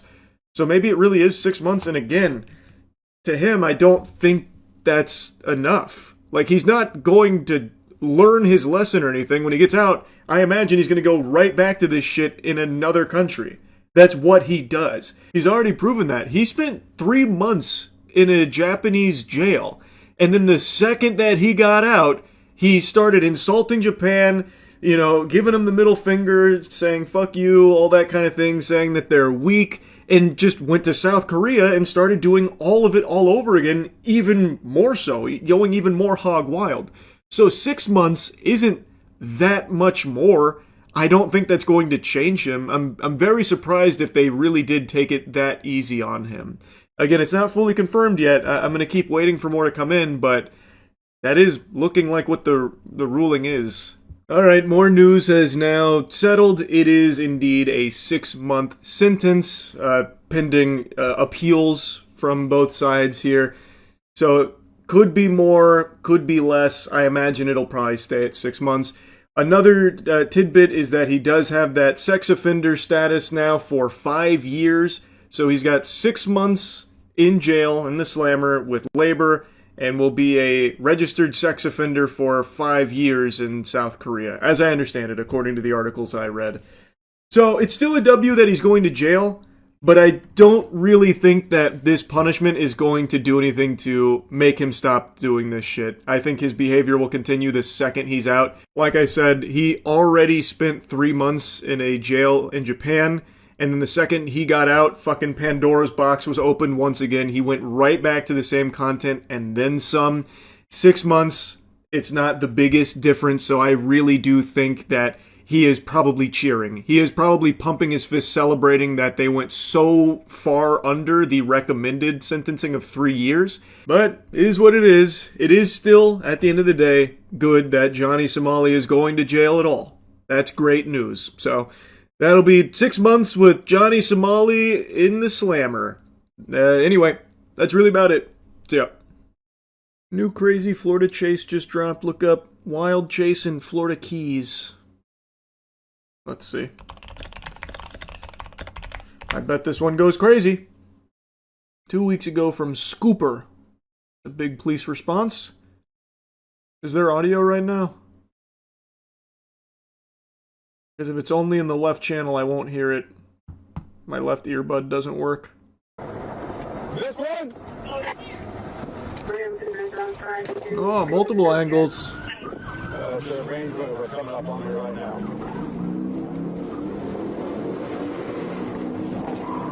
Oh man, they insta-pit maneuvered this guy. Whoa!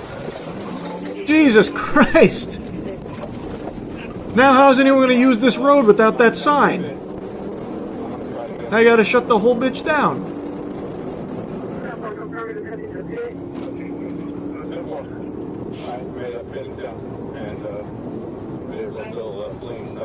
Man, this thing really ate that pit maneuver like it was a fucking hamburger. Wow.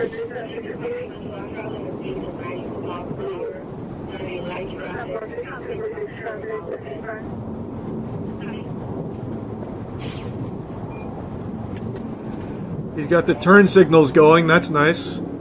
He's not forgetting his road etiquette.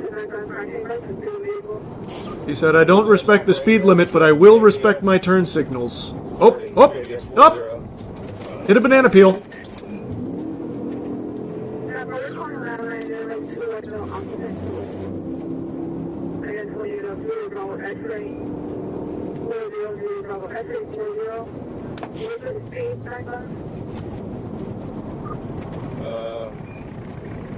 We're slowing down right now. Past other vehicles, 89 fluctuating, 7, 90. Oh, he's lurking. He's hunting for another pit maneuver. I can smell it. Oh, he wants it. Oh, he wants it. There's 3 or 4 behind me coming up on another trooper now. Passing the 96, 96. He's trying to throw him off with that turn signal there. It's a ruse. Yep, he's going for it again. Nope, nope, he's pulling off.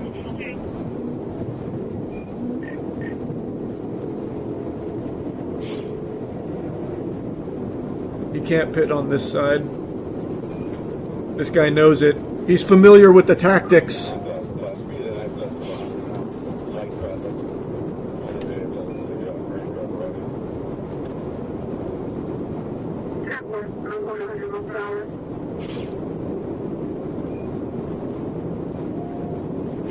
And that Range Rover's got some real get up and go to it. That thing can really scoot.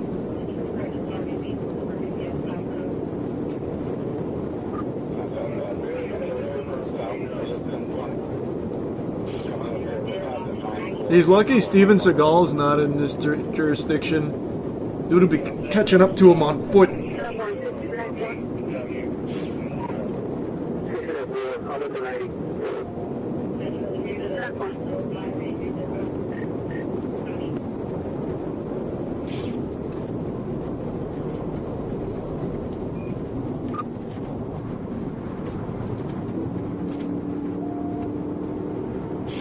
I think he's losing his opportunity for a pit maneuver. It's getting pretty crowded now.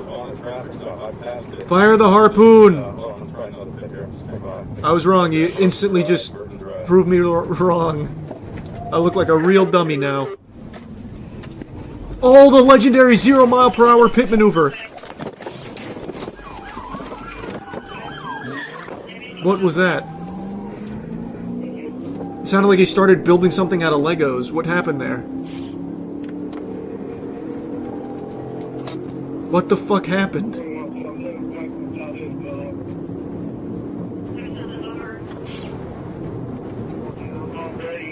Ramp that shit off of a tow truck! Briefly interrupting this police chase just to let you all know the Cheeky free rinse soap is back in stock right now at usecheeky.com. We have the best soap in the universe. Go to usecheeky.com. People have been asking me to remind them when the restocks happen, so that's me doing it right now, presently.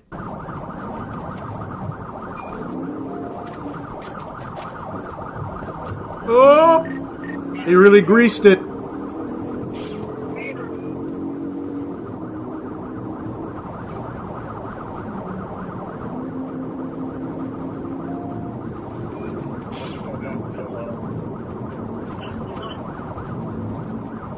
This officer really wants that pit maneuver, man.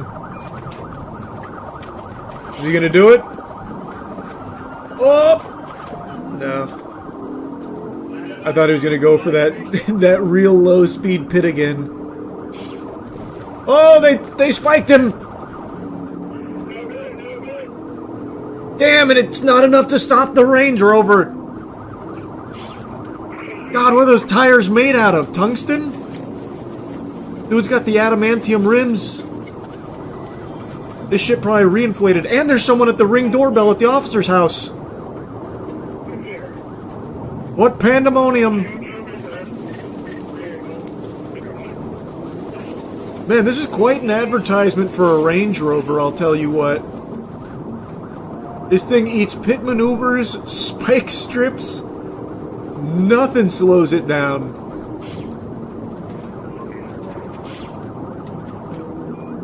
There's no way the officer's gonna pit on this side, right? That'd be ridiculously reckless.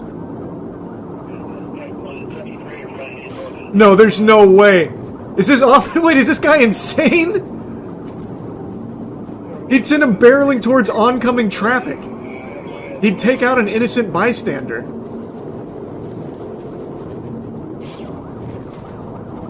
Oh, they're splitting it. Did he? Oh, he pumped the brakes, yep. I think he's losing speed. Yep. Looks like he got a little bump there.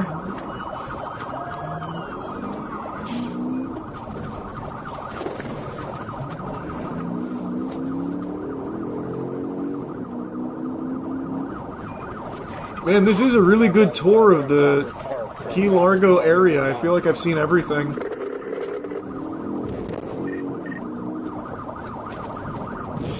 Oh god, the landmines. Damn, speed bumps. Ah, shit. Oh, good heavens. Oh, boy, howdy. The country club was not expecting this level of action.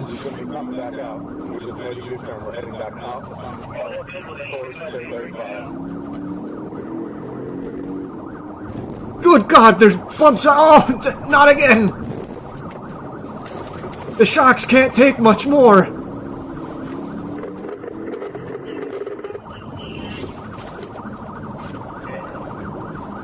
Imagine the car drove into the water and turned into a sub. Yeah, imagine he hits the fucking submersible tech. Uh-oh. He's off-roading. Man just transported to Narnia back there. That's a parked tow truck! Someone ramp it off that bitch now!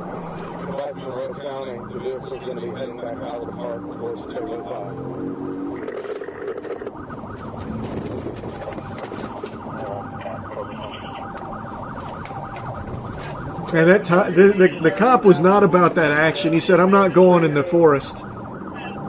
You won't find me going in the trees. Ah! Oh, this cop just wants to pit maneuver anything that moves. He almost got his fellow officer. Oh, shit! That tire's completely gone. He's running on rims. This is probably curtains, right?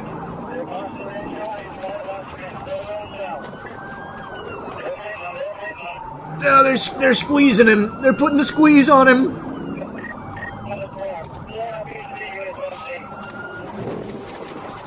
Yep. Kablam. Oh, wait a minute! He's engaging the afterburners! He's turbo boosting!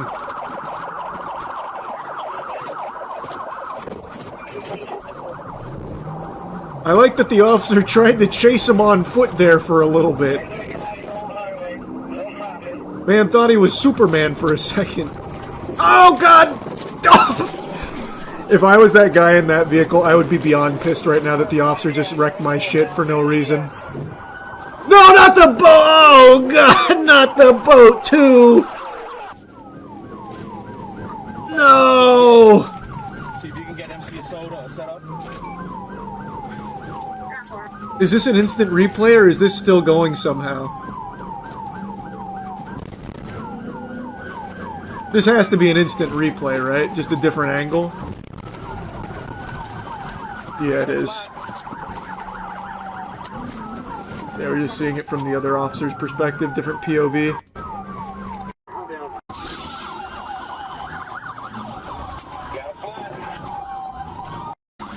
Man, they got every angle here.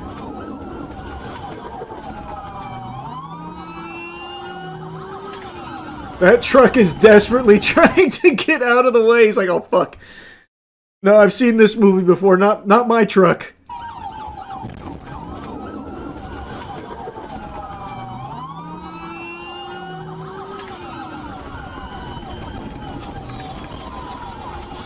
According to a news source, the boat cost $250K and the owner bought it 20 minutes ago. I'm sure the officers will cover it. Yeah, no doubt, no doubt. They'll personally reimburse him. I'm certain. It's on their to-do list. Just give them some time.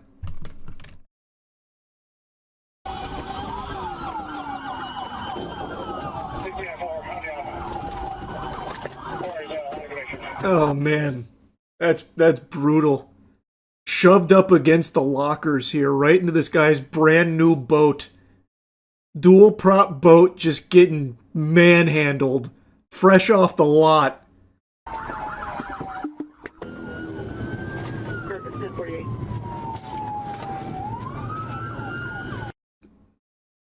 What? I'm assuming they just get him out of the vehicle. Yeah, it looks like that's it.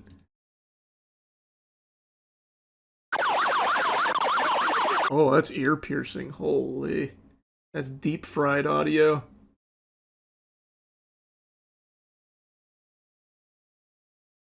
He's coming? Yeah, they were on standby.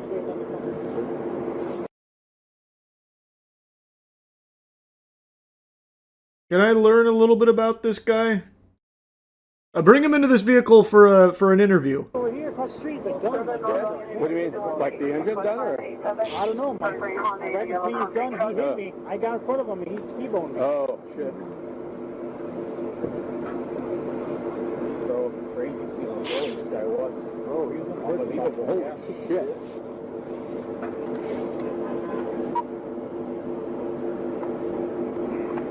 Look, boys, I know what I did was wrong, but how much fun did we have driving together, huh? So on November 4th, deputies and state troopers said Christopher Brinkley, 23 of Great Falls, Virginia, crashed a rented Range Rover into a trailered boat in Isla Mirada after authorities used multiple pit maneuvers trying to get him to stop. It started, authorities said, after Monroe County Sheriff Office deputies stopped Smithers in Key Largo after he nearly sideswiped her and was driving erratically. According to the report, he was wearing dark sunglasses despite overcast weather, appeared visibly fidgety and restless, now facing multiple charges including fleeing and eluding. Investigators said he told deputies he had taken Adderall, no alcohol was in his system. So it seems like it started because he nearly sideswiped someone. Who out of the boys would last the longest in a police chase? Oh, unquestionably, Matt. No doubt in my mind. You get compensated? My car was hit by a car chase years ago. City paid for damages 12 years ago in Texas. Really? I've heard numerous times that you don't. Maybe it varies from precinct to precinct would be my guess. I don't know. There's useless, and then there's Pam Bondi. Cockroaches have more respect from people than Scam Bondi ever will. She's just been fired. Hallelujah, time to butt chug some brewskis in the bathtub tonight to celebrate this wonderful news. Pam Bondi famously shut down the conversation about Epstein, stating that we need to focus on the Dow because it's over 50K, stating that it's ridiculous to be talking about Epstein when the Dow's over 50K. That's what we need to focus on. And now look at us, Pam. Who could have seen this? Dow's under 50K and she lost her whole job. Ain't that some shit, huh? Man, when it rains, it pours. Pam Bondi's time as Attorney General will be looked back on with embarrassment and shame. They won't be hanging her jersey number in the rafters, celebrating her time in this position. She was fucking useless. More useless than my goofy areolas. There has never been anyone in the history of this country worse at their job than Pam Bondi. And I don't just mean from a government position, I mean across the entire spectrum of jobs that exists, there has never been a single soul that is more terrible at their job than Pam Bondi was as Attorney General.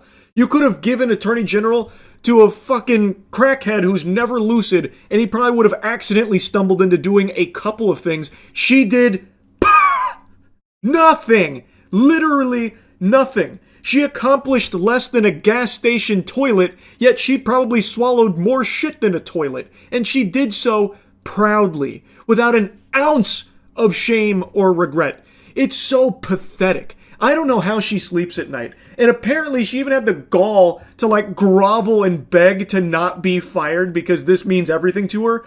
She doesn't do anything. All she does is just lie and idly collect a paycheck while delivering lip service that is constantly contradictory and debasing herself in front of the entire nation with a chin held high. It is the most pathetic shit imaginable. Good day. We are coming on the air with breaking news. President Trump has apparently fired his Attorney General, Pam Bondi, according to a senior administration official and a source familiar with the matter. This comes after NBC News learned that the president has grown frustrated with his Attorney General in recent days, according to multiple sources.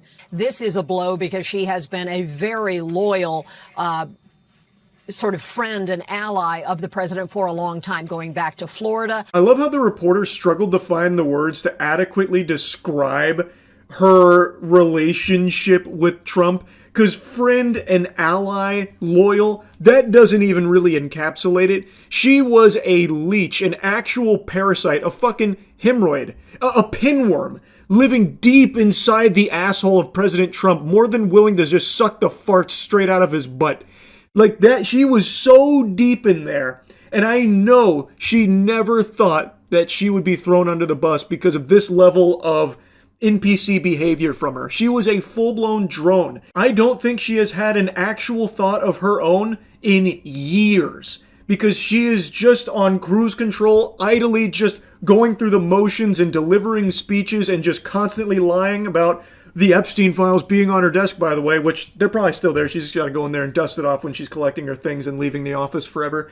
And now that she has been thrown under the bus here, I have to imagine she's just sitting there fucking drooling blankly like the parents from Weapons after the spell gets broken on them. Pam's probably just stunned, catatonic in like a fucking fugue state, not sure what to do with herself. She threw everything away. Literally became a complete clown in front of the entire world, and now it didn't pay off. She wasn't able to just endlessly coast off being this bot. Assisting in the first Trump term. And this, in many ways, comes down to a representation of the frustration that President Trump has, that his vision for how he could exact retribution against political rivals and those who had, in his perception, done him wrong at some past point to be brought to justice. That has not happened, even though this Department of Justice under Pam Bondi has attempted to do so in a number of areas where we've seen the failed failed attempts to prosecute James Comey or Letitia James. Failure really is the only word that can appropriately describe Pam Bondi's entire career. Everything she has ever attempted to do here during her time as Attorney General has been a complete and utter failure. And now, the person that she was huffing farts like they were oxygen is throwing her to the side. Like, Woody, I no longer want to play with you. And now what, Pam? And now what? Then there's the broader issue of the Epstein files. There was a moment where Pam Bondi, who in the journey of her time as Attorney General has been both loyal but has also committed some self-inflicted errors. She talked about having the so-called Epstein list on her desk, and that never materialized. She had led people to believe there would be more coming on Epstein, and then initially last summer, the Department of Justice said the files would be closed. There was no action to be taken. And we're still currently in that circus whirlwind. Pam Bondi will always be mocked and looked at as the clown that she is. That being said, better late than never. I'm glad she is finally fired. That is wonderful news. Yes, it should have happened sooner, but it's still good that it's here now. Though I don't think her replacement is going to be a huge improvement. It's Todd Blanche.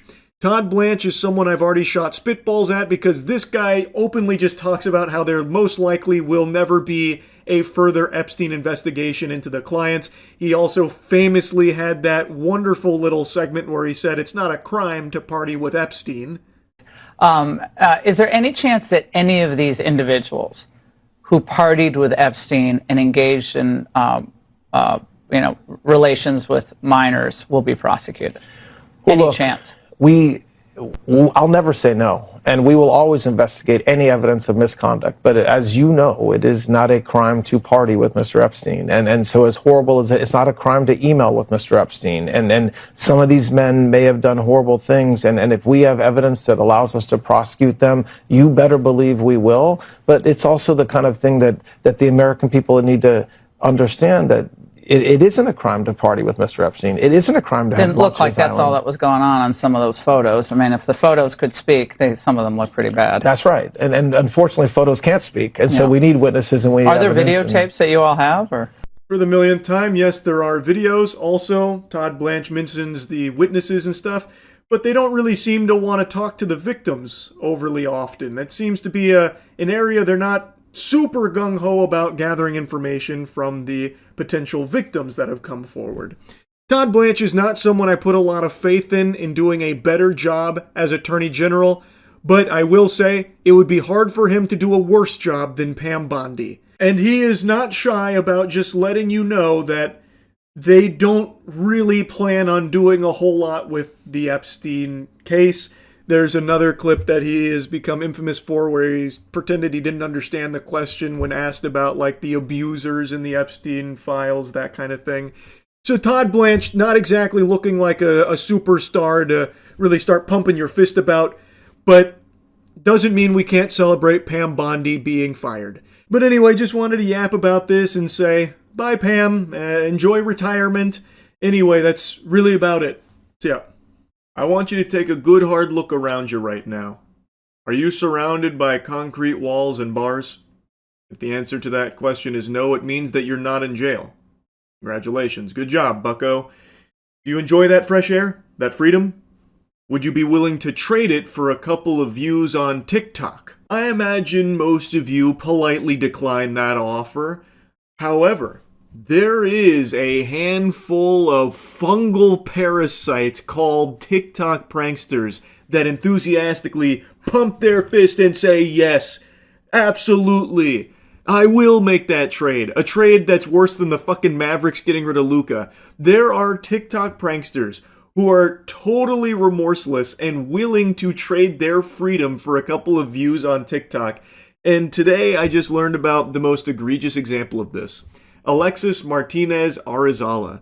You don't know his name. You'll never know his name, but you do know, most likely, what he did recently. Alexis was that brain-dead goober, that bumbling, drooling idiot that did the AI prank on the officer, where he showed him an AI-generated video of that officer's patrol car being broken into, and then got arrested for it.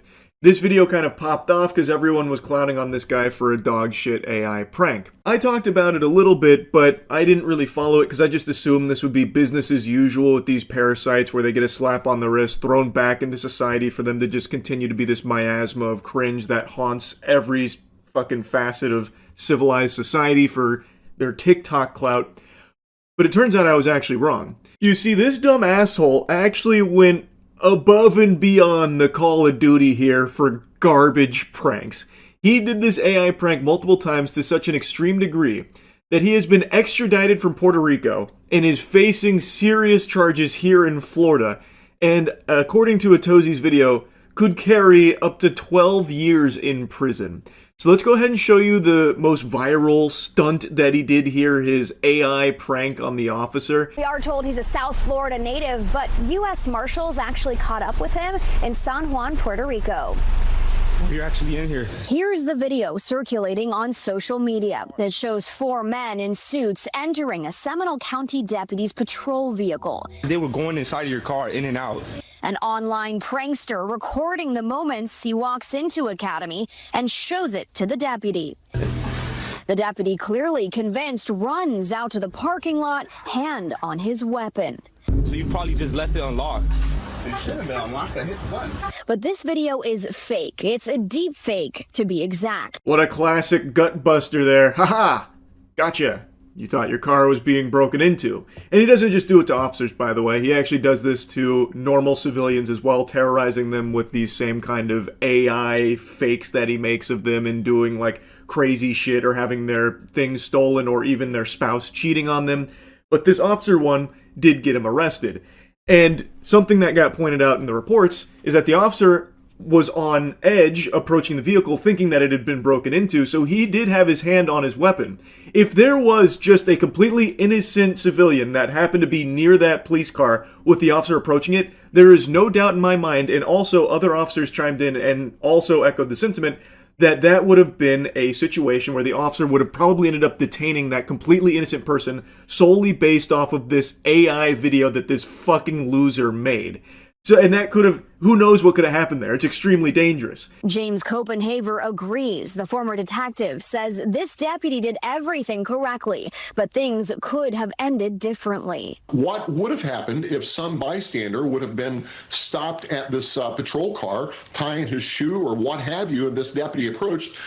Pretty good chance that person's going to probably be put on the ground at gunpoint because the deputy doesn't know what's going on. That guy is totally right. The entire basis of this prank, like the punchline, is making the person you're harassing fearful. In this case, it was the officer. Like I said, he does it to normal civilians as well in similar fashion with their shit being stolen. But he's making the officer afraid that there's now people breaking into his car, fucking playing musical chairs in there, patty cake. You got Mike and the Dirty Boys maybe having an orgy in there, who really knows? He's just showing him this video that is convincing enough to make the officer believe that his car is being broken into. So if there is just some person out there for whatever reason near his vehicle, maybe stop tying their shoe like he mentions in that example, there's a chance that person gets, you know, held at gunpoint or something, and maybe even taken to the ground, all based off of this TikTok prankster's garbage. It is just dangerous, no matter how you spin it. Deputies say 22-year-old Alexis Martinez Arizala posted the video on his social media accounts to gain attention and create viral content. He was arrested Friday in Puerto Rico and is now facing 4 charges, 2 of which are felonies. It needs to be bumped up to a felony. That would help curtail some of the stuff and start putting people in jail for it. It's not fun and games. It's serious business. I couldn't agree more. There needs to be real serious consequences for this type of shit. It's not pranking, it is harassment, and in some cases, in other pranksters, just assaulting people as well. Like, there needs to be legitimate punishment there, otherwise it's going to continue to snowball as it currently is, and has for years. They just, for some reason, play softball with all this shit, just giving them like a light little spank on the tuchus, a little tush slap there saying, all right, now don't do it again, mister. Here's a stern talking to, we expect better. And then, of course, it doesn't do anything. So they don't get punished. Other people see that there's no repercussions for it, and they want the TikTok attention too, so they start emulating it. This guy didn't invent AI pranks, by the way. That prank he's doing on the officer is an AI prank that's been around for over a year now. I made a video on it like, I think 5 months ago now, from someone else doing the exact same shit to civilians. This is just the first guy that was dumb enough to do it to officers and get himself arrested. So they are just emulating what they see got others' attention, because that is what they so desperately crave. They need it more than oxygen, so they'll do anything for it, and they see those pranksters didn't get in trouble, so they do it themselves. But if Alexis Martinez Arizala does spend 12 years in jail and the rest of the pranking community sees that there are actual repercussions for this kind of shit, they'll stop. They will stop. So yes, I do think they need to be going to jail. I 1000% think that Alexis deserves some time in the slammer here as a great deterrent from other people trying to do similar shit or worse shit to keep one-upping and elevating, because that's how it goes. Someone might see this, and if he gets let off easy, they'll be like, okay, I'll take it a step further. That's how you keep ending up with pranks like this. Officials say he's now facing multiple charges, including fabricating physical evidence, making a false report to law enforcement, unlawful use of a two-way communication device, and knowingly giving false information to a law enforcement officer. And a whole stack of charges. On top of the charges I mentioned earlier, he's also facing a felony tied to tampering with evidence, along with additional misdemeanor charges. But based on Florida law, one of the biggest charges he's currently facing is tampering with or fabricating physical evidence, which is a third-degree felony. And that alone can carry up to 5 years in prison, along with probation and fines. Pretty serious charges that he's facing here. He's looking down the pipe of quite a few years in the big house. So how's he taking it, you might be asking yourself? Like a champ. Like a true hero. I don't regret anything. It's been 2 days. This is video of 22-year-old Alexis Martinez Arizala shortly after his arrest. Charged with providing false information after San Juan investigators say he showed an officer a hyper-realistic AI video depicting someone stealing the officer's cruiser. But hey, I don't regret nothing. His arrest came 2 weeks after deputies in Seminole County say he pulled a similar stunt. He reiterates that he regrets nothing. All of this is worth it to him. Potentially many years in jail is worth it because he got some TikTok views. Fucking insanity. This should be making the job easy for the justice system. You have someone who has serious charges. He is outright telling you he doesn't regret it. He is making it clear he'll probably do it again. So why the fuck would you be taking it easy on someone who is giving all signs, all indications with his whole chest that he is going to reoffend? He's now facing 4 charges in Seminole County, 2 of them felonies. In 1 month, I hit 50,000 followers on TikTok. That's body camera footage of Arizala months earlier at the Home Depot of Palm Beach Lakes Boulevard, where West Palm Beach police say he's pulled similar pranks twice before. Yeah, it was wild. Police say Arizala first showed Melanie Valentine an AI video of her truck being stolen, then tried to get her into his car. But it was really scary, like thinking about it after the fact. Here's a little montage of just the normal civilians he also does this kind of shit to. So this lady was apparently shown an AI video that he made of her vehicle being stolen, and then I guess tried to get her into his car with him. That's some super creepy psychopath shit right there. So he didn't just stop at like, your car got stolen. I'm kidding, it didn't. It's AI. He didn't even stop there. He's like, no, you gotta get in my vehicle now. Come on in. Get in my car. We gotta chase it down, don't we? Come on, get in. What a fucking weirdo. In a second, the content creator admitted on this body camera to using another customer's likeness to create an AI image of him kissing another woman, then showed it to his wife. That's not his wife. That's a fake woman. Oh yeah, you love to see that. Normal couple minding their own business in Home Depot, only to be interrupted and harassed, trapped in an unskippable cutscene with this shameful piss stain that's AI generated a video of the husband kissing another woman in the store. Now, I can't tell from this footage since it's blurred, but they do seem to be on the older side of things, so maybe there's a chance that they didn't recognize this as AI, and now the wife thinks that the husband is unfaithful to her. Like, it's just, this isn't even, like, entertaining. It's just fucking sad. In a third stunt, police say he startled a West Palm Beach gas station clerk. I just showed him an AI video of like a body just getting dragged, a fake body. He was arrested that night for resisting an officer. Bro, are y'all serious? But not for any crimes related to his AI use. This one sounds fucking insane to me. I can't piece it all together and can't find the original, but from what I can gather from this, he AI generated a video at that gas station of a body, presumably a dead body is my guess, that scared the gas station clerk and was designed to scare him, which is what led to all of this here.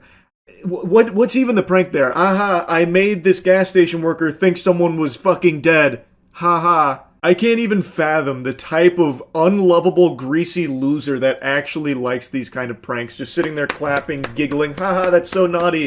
That's so savage. Anyway, I won't bother torturing you with more of this guy's trash. He is facing some serious charges, and I can only sit here, fingers crossed, hoping that they don't play softball with him. He has literally said, puffed out his chest like a real tough guy, and said he has no regrets. As if he did anything worthwhile here. He did AI pranks. And now there's a chance he just threw his whole life away for it. And I really hope that they do seriously punish him to serve as a nice deterrent from other losers like this guy trying to do the same shit. Anyway, that's really about it. So yeah. Oh, thanks for stopping by. Welcome to the Smile Booth. Can I take your order? One ear-to-ear grin. Good choice. Coming right up.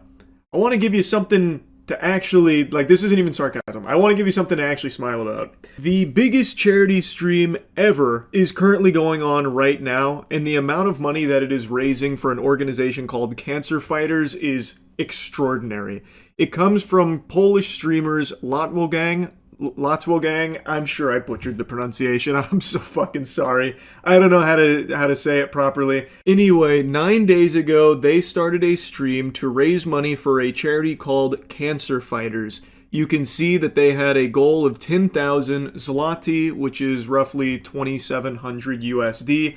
Over the course of the 9 days, what has unfolded is genuinely extraordinary. They went well above that goal. They soared far higher than that, and it became the most successful charity stream ever. As of me making this video right now, the 9 days has just now ended, and I don't want to spoil the surprise for how much they raised, but whatever you're thinking, those are rookie numbers. You're going to need to drastically pump those numbers up. You're going to need to double it, maybe even triple it, because this was the record-breaking charity stream that I genuinely don't think people would ever guess to the amount of money that was raised. It is incredible.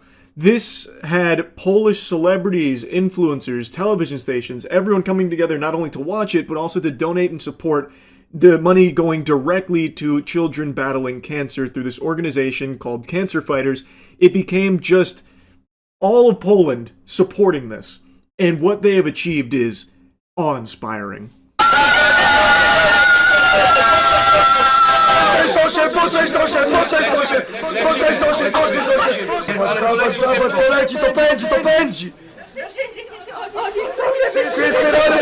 Nie przestajemy, pełna. Dobrze. Jaką? No jaką? Się nigdzie nie wybieram. Tutaj jestem. Dawaj Maja tego pozera. Ciągle tutaj jestem. This was a little 6-7 treat here for everyone.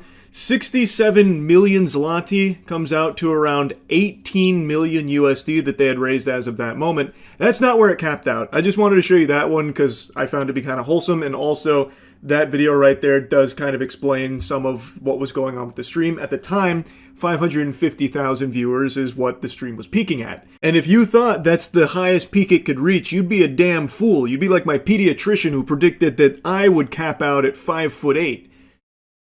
Except I didn't reach 5'8". I stopped at 5'6". So you'd be the opposite of my pediatrician, because they kept growing. I stopped growing at 5 foot. They went way above 550,000 concurrent viewers and way above $18 million raised. Wyrok, rak to nie wyrok, rak to nie wyrok, rak to nie wyrok, rak to nie wyrok, rak to nie wyrok, rak to nie wyrok, rak to nie wyrok, rak to nie wyrok! Pamiętajcie, to rak to nie wyrok! 200 milionów, ale to jest tylko część tego wszystkiego! Te pieniądze ratują życie! Ratują życie, słuchajcie! Here's the moment that they hit 200 million zloty raised for cancer fighters, which comes out to right around $55 to $56 million. And they're still not done, by the way. Still not done, by the way. Still only climbing from here. Their stream peaked, from what I was seeing, at 1.6 million concurrent viewers. That number in and of itself is absolutely fucking incredible, but it's even more wild when you look at the population of Poland. Poland has a population, from what I read, about 37 million people. So 1.6 million accounts for a little over 4% of the entire population of Poland was tuning into this stream and raising money for kids battling cancer. And again, from what I read about with this charity and this charity stream, 100% of those donations are going directly to that cause. So it is just an outstanding thing, and it's so incredible to see all of that support. And that brings us to the grand total. It just concluded after the 9 days. The charity stream from Latwo Gang raised over 250 million zloty, which is around $68 million. Amazing. Genuinely amazing. I wanted to yap about this a little bit because I think this is such a positive thing. It started with a goal of $2,500 and it concludes 9 days later over 68 million to help children battling cancer.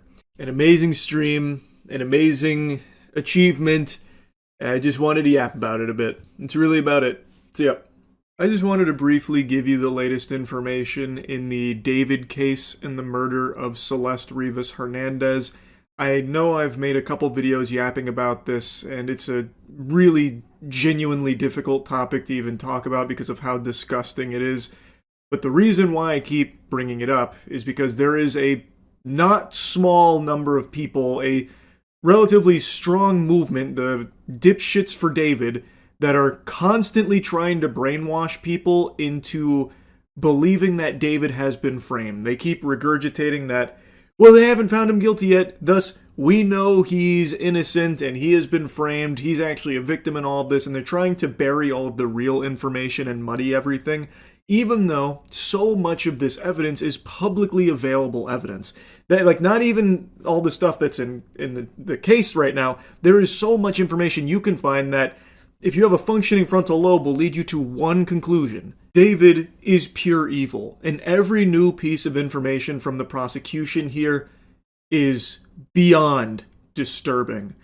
So I just blabber about this because I want to at least provide the real facts about the case here to try and combat all of the incorrect gobbledygook people are spitting out there, this mumbo-jumbo from this group that for some reason wants everyone to be supportive of David and like plug their ears to what the prosecution is bringing forth. It's fucking lunacy. Mark, the details alleged by prosecutors are frankly disgusting. In this preliminary 8-page brief signed by LA District Attorney Nathan Hochman, prosecutors paint a picture of a rising pop star who they say lured a young girl and then eliminated her when she threatened to expose their relationship and derail his fame. This had been brought up previously with the potential motive behind David's killing of Celeste Rivas Hernandez. He had known her since she was 11 and sexually abused her, and he didn't even hide this deplorable situation here. She had appeared in like streams, there's videos of the two of them together. His community was even aware of her, but according to the mods, they didn't know that she was a child. They were unaware of her age, nor did they know that she was reported missing. I don't know if that's true or not, or if the mods are just trying to cover their own ass so they don't end up on the hook and in trouble. Couldn't tell you, but the point is, there is a lot of evidence with these two publicly together in photos, videos, all of that.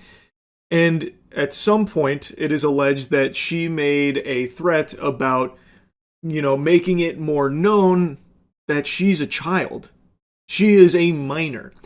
And thus the prosecution alleges that the motive was David wanting to save his career, because if that information got out, it would damage his blossoming career. So in order to try and save that, he killed her. In court for the second time today, attorneys for the singer, whose real name is David Burke, fought to seal the brief that prosecutors believe lays out a specific timeline and evidence of 14-year-old Celeste Rivas Hernandez's murder.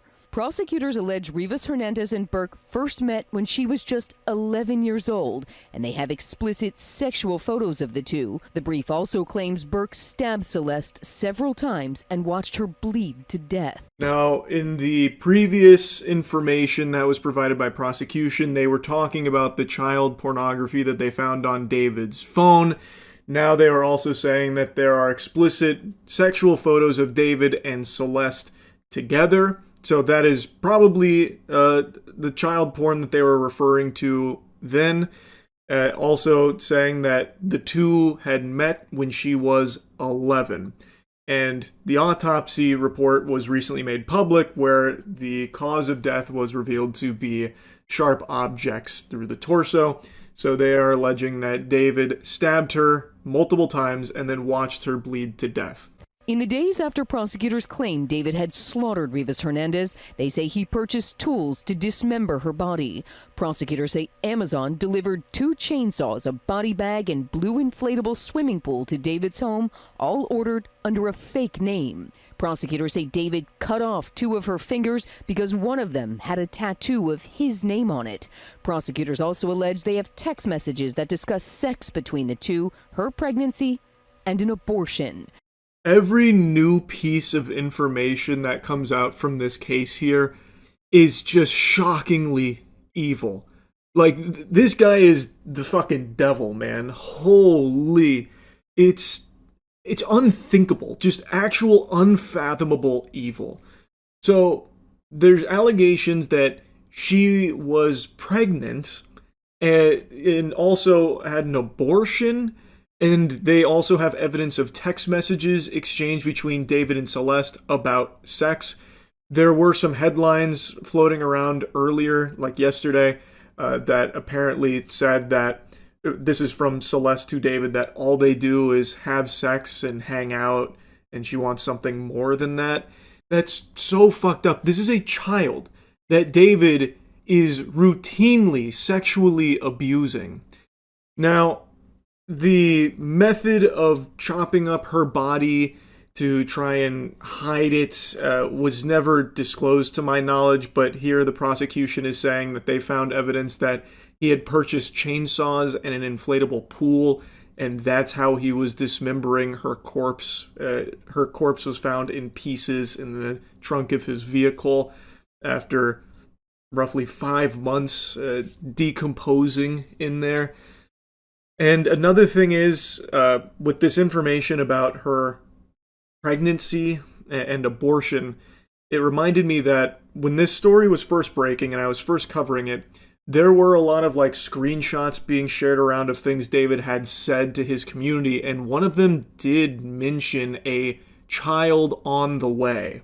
Now, I don't imagine Discord screenshots from David are going to be anything the prosecution is going to be using in court in any big capacity. I imagine they have far stronger evidence than that. But even still, the fact that stuff like this exists is extremely alarming, and it is publicly accessible information here. To my knowledge, those screenshots, like the one where he said he had a kid on the way with @deleted_user, haven't been debunked as some kind of hoax or photoshopped or a user that was impersonating him.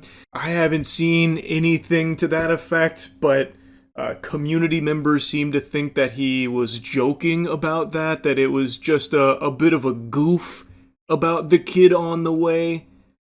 Though, in light of what the prosecution alleges about Celeste being pregnant and abortion, seems like there's a chance it wasn't a joke. But again, I don't think Discord messages here are going to be something the prosecution is relying on. I imagine they have far more solid evidence, but I just wanted to mention this because it reminded me, And it is just another piece of publicly available information that is out there that is now having even more weight put on it because of what the prosecution has been alleging with everything they have. And text messages where Celeste threatens to expose Burke and destroy his career. In July, months after prosecutors say he'd stabbed her to death, Burke placed her body in the inflatable pool he'd ordered to prevent her blood from spilling onto his garage floor and used a chainsaw to cut off her limbs. The medical examiner's report released just last week had noted those pieces of blue plastic in Rivas Hernandez's remains. Prosecutors now say those pieces of blue plastic were pieces of the inflatable pool that they say David had placed her body in. Burke has pleaded not guilty. He will stay locked up in jail until his next court date in May. I don't think that's some kind of big coinky-dink there that the blue plastic that was noted in that report from the body happens to also potentially match the inflatable pool that they allege he had purchased in addition to those chainsaws. Like, I think if anyone's got their thinking caps on, and if you're actually bothering to pay attention to the case and actually look at the evidence, even the evidence that is publicly accessible, it should be an obvious conclusion here that David is not innocent. He is not some fucking angel, some saint that's been framed by a ne'er-do-well out there that's trying to, ruin David for their dubious schemes. David is pure evil.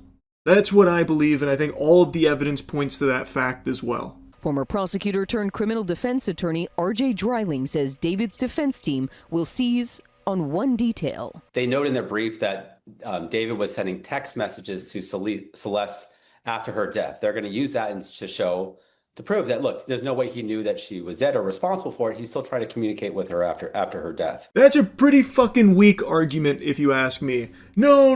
All of this evidence, it's hooey. It's a load of hooey because the only fact that matters is David was sending her text messages after she was already murdered. Why would he do that if he knew she was dead? Wouldn't make any sense. Checkmate. Gotcha. Like, that's trash. I think that is a complete trash argument because this is clearly someone who is going to great lengths to try and hide this. Chopping up, dismembering her corpse and stuffing it in a trunk. I imagine that even someone with only a handful of neurons could have come up with the scheme of still sending text messages even after death to try and give himself an alibi. Like, no, look guys, I didn't know. See, I sent messages when she was dead. I didn't know. It's, terrible. Who could have done this? We gotta find who did this. There's a maniac on the loose. Like, I think it is a terrible, terrible argument. Now, of course, they're paid to represent him. They have to do their job. I get it, I guess. But my point is, I don't think that's going to be very strong on their side. I just really don't. Anyway, as always, praying that there will be justice for Celeste Rivas Hernandez here in this case, and just wanted to give you the latest update. That's really about it. So, yeah.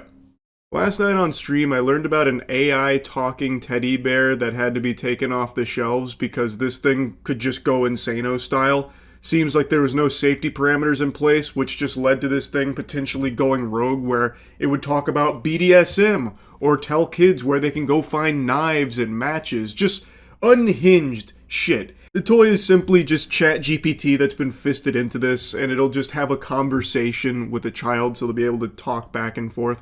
Which, I'm just going to tell you right now, I don't know if it's a hot take. I think that fucking sucks. I think that is weird. The old school talking toys only had a set amount of pre-recorded lines and that was it. This, I think, is just more harmful than anything, where it's like replacing conversations a child could be having with other human beings, or God forbid, their parents, if their parents ever decide to take a single iota of interest in their life. Instead, I bet this is just, there is like a replacement, like, oh, honey, go talk to your bear. I'm not in the mood. Like, I just don't see any benefits to just having AI chatbots for children. Whatever happened to just pretend? Where, like, you'd have a conversation with your bear, but it's not, like, actually talking back. In this case, it is. And it just continues to, like, feed into it. Like, it's already bad for adults. And on stream, it led us down this rabbit hole of where a lot of people have now become like actual delusional, like psychosis-induced individuals because of AI chatbots feeding into them so perpetually. Like a guy we learned about who thought he invented new math and got concerned that the entire fucking infrastructure of the world was about to crumble under this new math, trying to report it to authorities, all because AI was telling him that he had discovered something like this.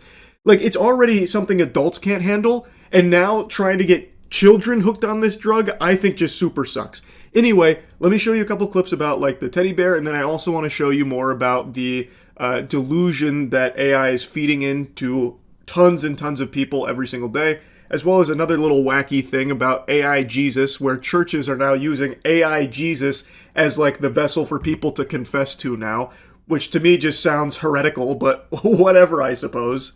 Have you heard about the Folo toy? It's a teddy bear with an AI chatbot inside for kids that came apparently... Wait. It's a teddy bear with an AI chatbot inside for kids that can apparently give advice on BDSM, sex, and tell kids where to find knives. Oh wow, yeah. Sales of teddy bear were suspended because of its sexually explicit AI. Oh. I see. The toys, including a teddy bear named Kuma, a panda named Momo, and an anthropomorphic rabbit named Fofo, and dancing little cactus, use OpenAI's GPT-4 model to respond naturally to children's questions and comments. Folo Toy also specifically advertises the ability to customize each toy's voice, and a parent dashboard where parents and guardians can monitor the experience. Missing from that setup was apparently any kind of hard limits on the subjects the toys would respond to.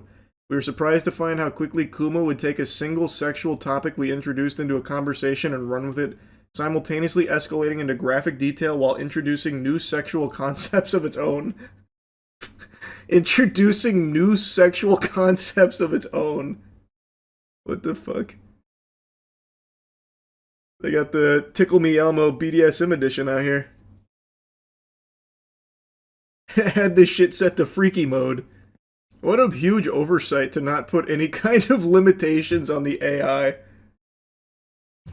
In response, Folo Toy has opted to suspend sales of its product while it conducts a company-wide end-to-end safety audit across all products.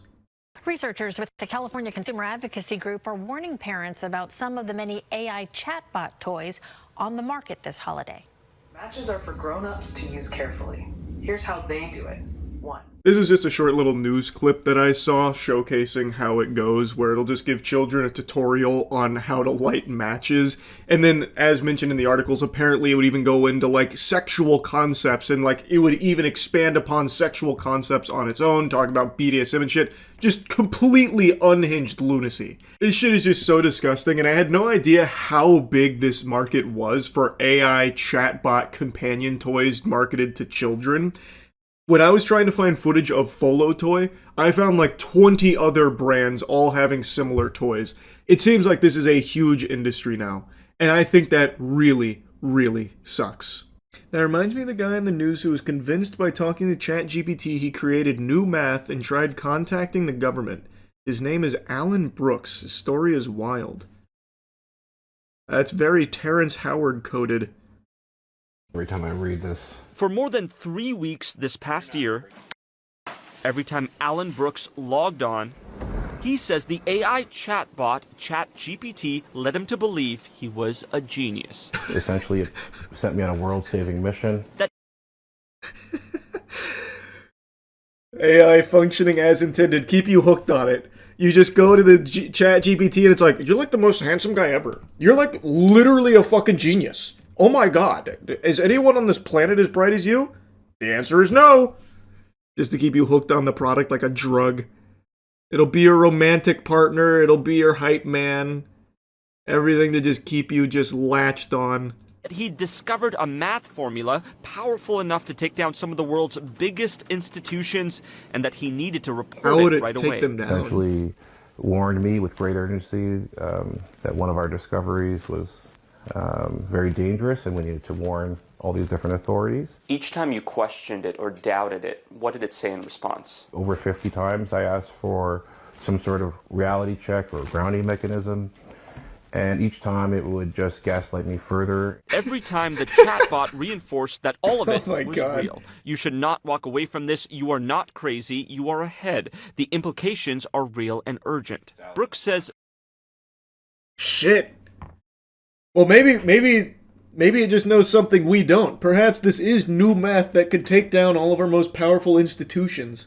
Perhaps this is rooted in teriology. 1 × 1 = 2.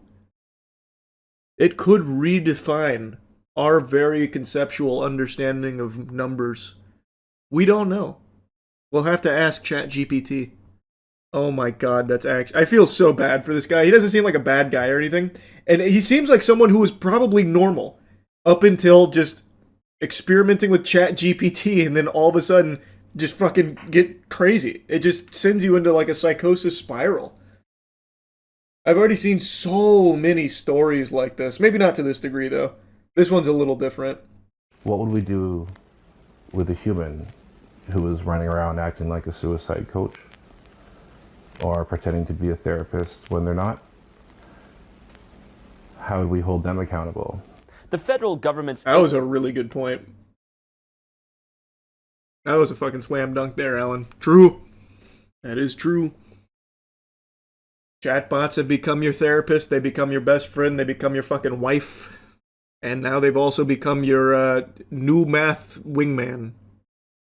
You know what that just reminded me of? Churches, a church rather, has made a Jesus AI that you can pay to confess your sins to, which to me just sounds extraordinarily blasphemous. I meant to look into this earlier, but I forgot. I saw that headline like 5 or 6 days ago.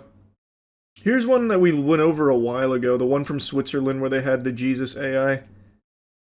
But I thought there was a newer one. Was it just a rehashed headline from that? Was that Father Greg or whatever? I don't remember what his name was.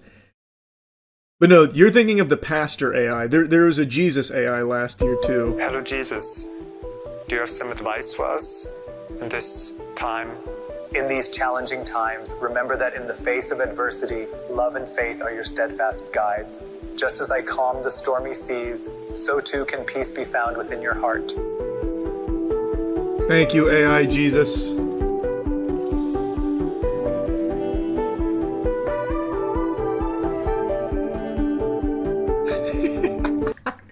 So good. You go into confession and it's AI Jesus. Hey man, what do you use AI for? Literally nothing. Legitimately nothing. Not a single thing. There is nothing in my life that I use AI for in any capacity. The only time I ever used AI was during those art streams with the primitive AI art. And then look what happened from there. That was only 2 years ago when we were making James Corden vs. Vegeta. Oh, and then we also did the AI Suno. The first AI Suno when it came to AI-generated music. Now look at that shit. It is crazy how it all spiraled incredibly out of control. You should use AI more, it might make you taller. I'll ask ChatGPT if it can do that. I'll see if it can swing that. Then maybe I'll be an avid AI user. I was, of course, being facetious there at the end, but I could definitely see myself when I was like, you know, maybe 15, 16 years old, if this existed back then, if I was talking to it. And back then I was extremely insecure about my height. I was even shorter back then, if you can believe that, and it was something that weighed heavily on my mind. And if I was talking to AI chatbots as like a pseudo-therapist, like so many other people do right now, I could definitely see myself becoming putty in their hands. So if that chatbot was like, well, if you're really that, you know, upset and bothered by your height, have you considered leg lengthening surgery? I would actually buy into that hook, line, and sinker, and I probably would have went and ruined my fucking life trying to get like 3 inches taller or something.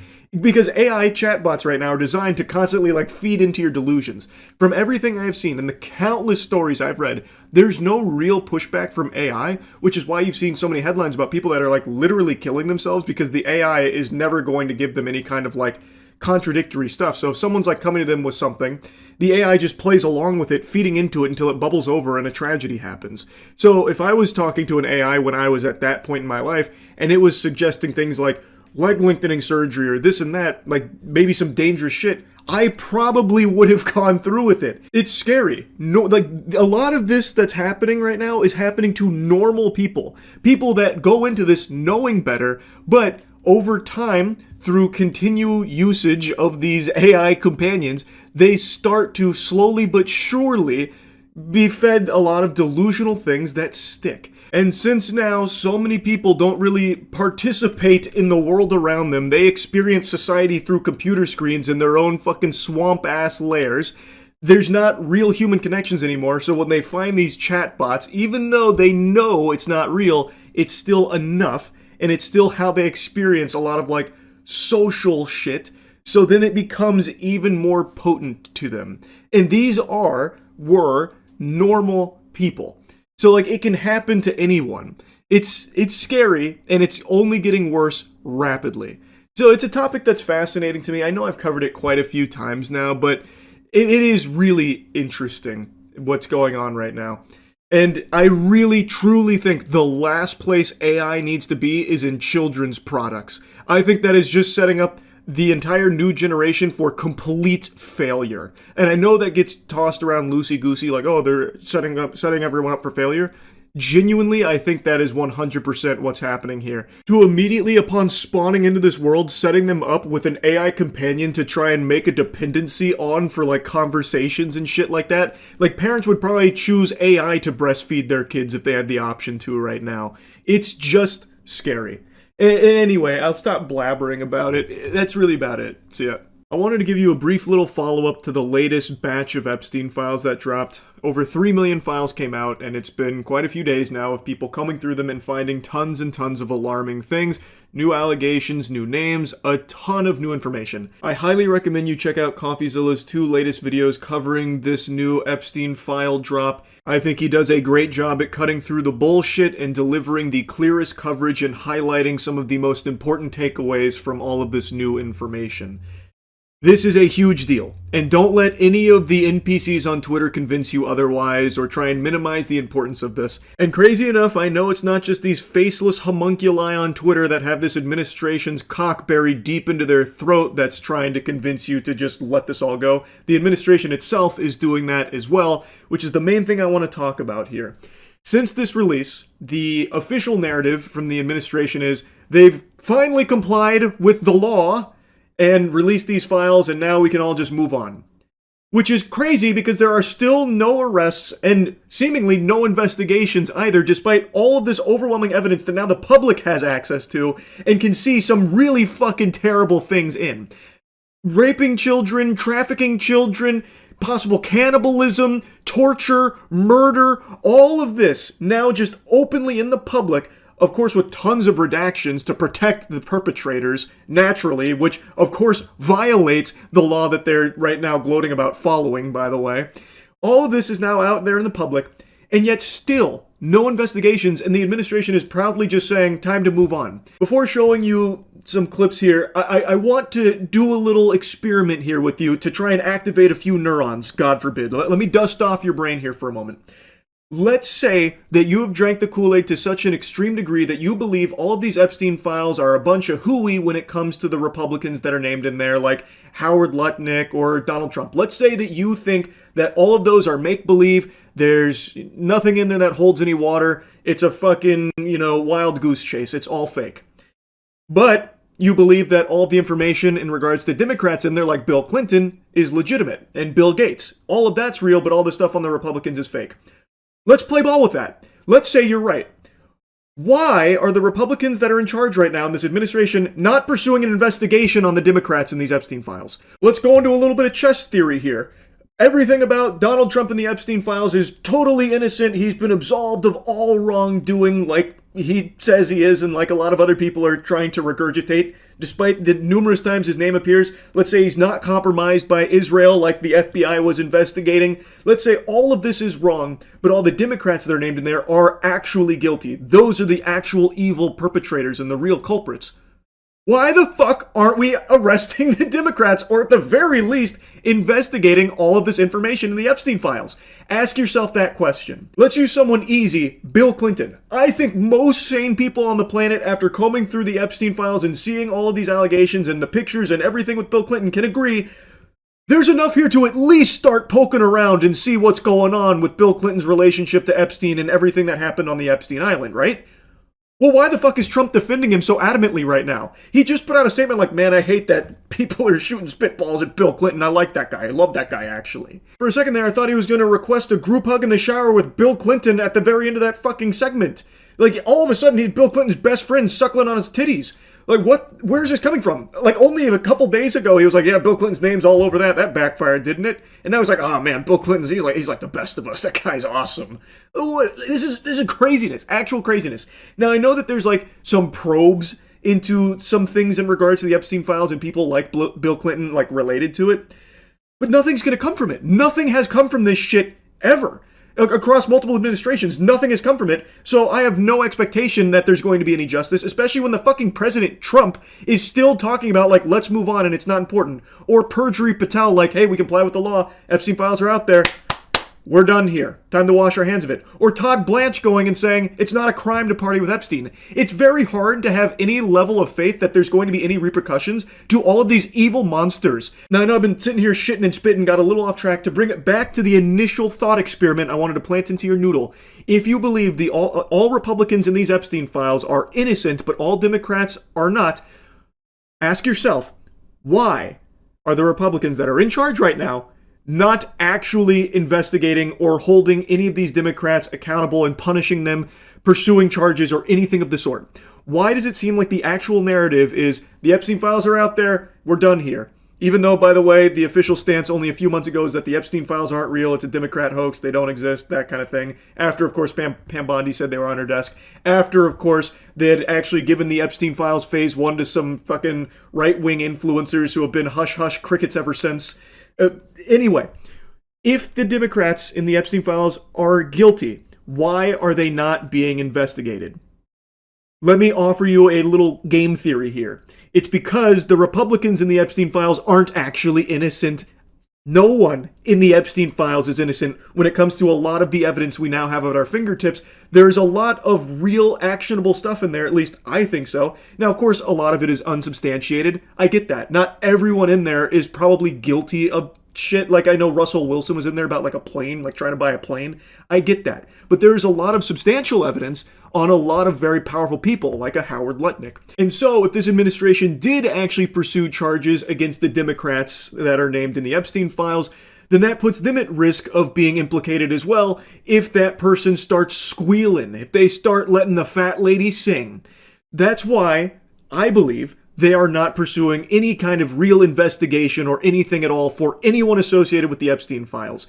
That's why, apparently, all of these extremely powerful people that are named in there are completely fucking untouchable. They're basically ghosts at this point. If your name is in the Epstein files, you've basically activated God mode in America, where you cannot be touched or punished, it seems. And I think that's also why the previous administration wasn't touching anything in the Epstein files, because again, if they went after the Republicans that were named in the Epstein files, that opens them up to also being implicated there as well. Because clearly, this was more than just one party. Both Republicans and Democrats are named a lot in these Epstein files. So it'd be a fucking disaster for both parties, which is why it's been such like a fucking hot potato that hasn't been touched. That's what I believe. Now anyway, I think any sane person would agree that this is a huge fucking problem, that no one is getting arrested for this. But unfortunately, the powerful politicians that govern us are not sane. So they are to our face spitting on us, telling us to just move on and that it's not important. Here's those words from Donald Trump.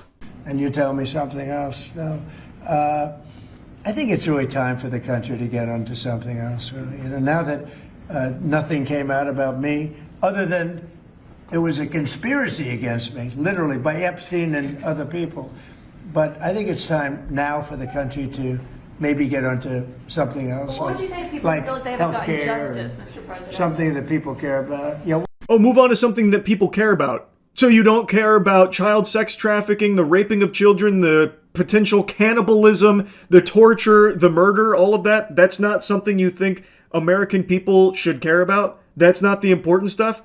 Well, what the fuck is the Trump phone, which is probably coming out any day now, supposed to come out in like August of 2025, by the way. Still no expected delivery time on my Trump phone device.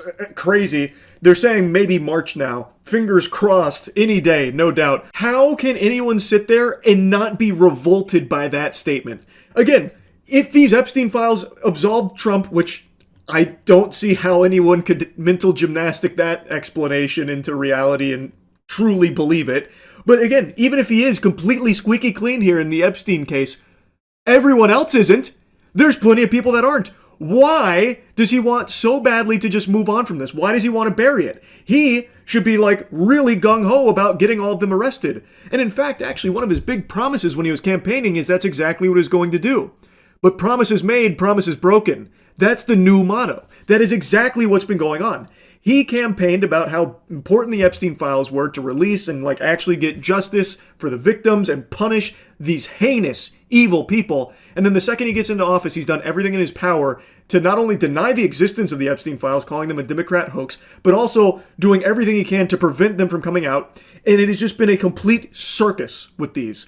And now that they're here, and people have all of this evidence with so many names and so many bad people on there with a lot of things that I do think would warrant an investigation, he is saying it's not important and that we need to move on.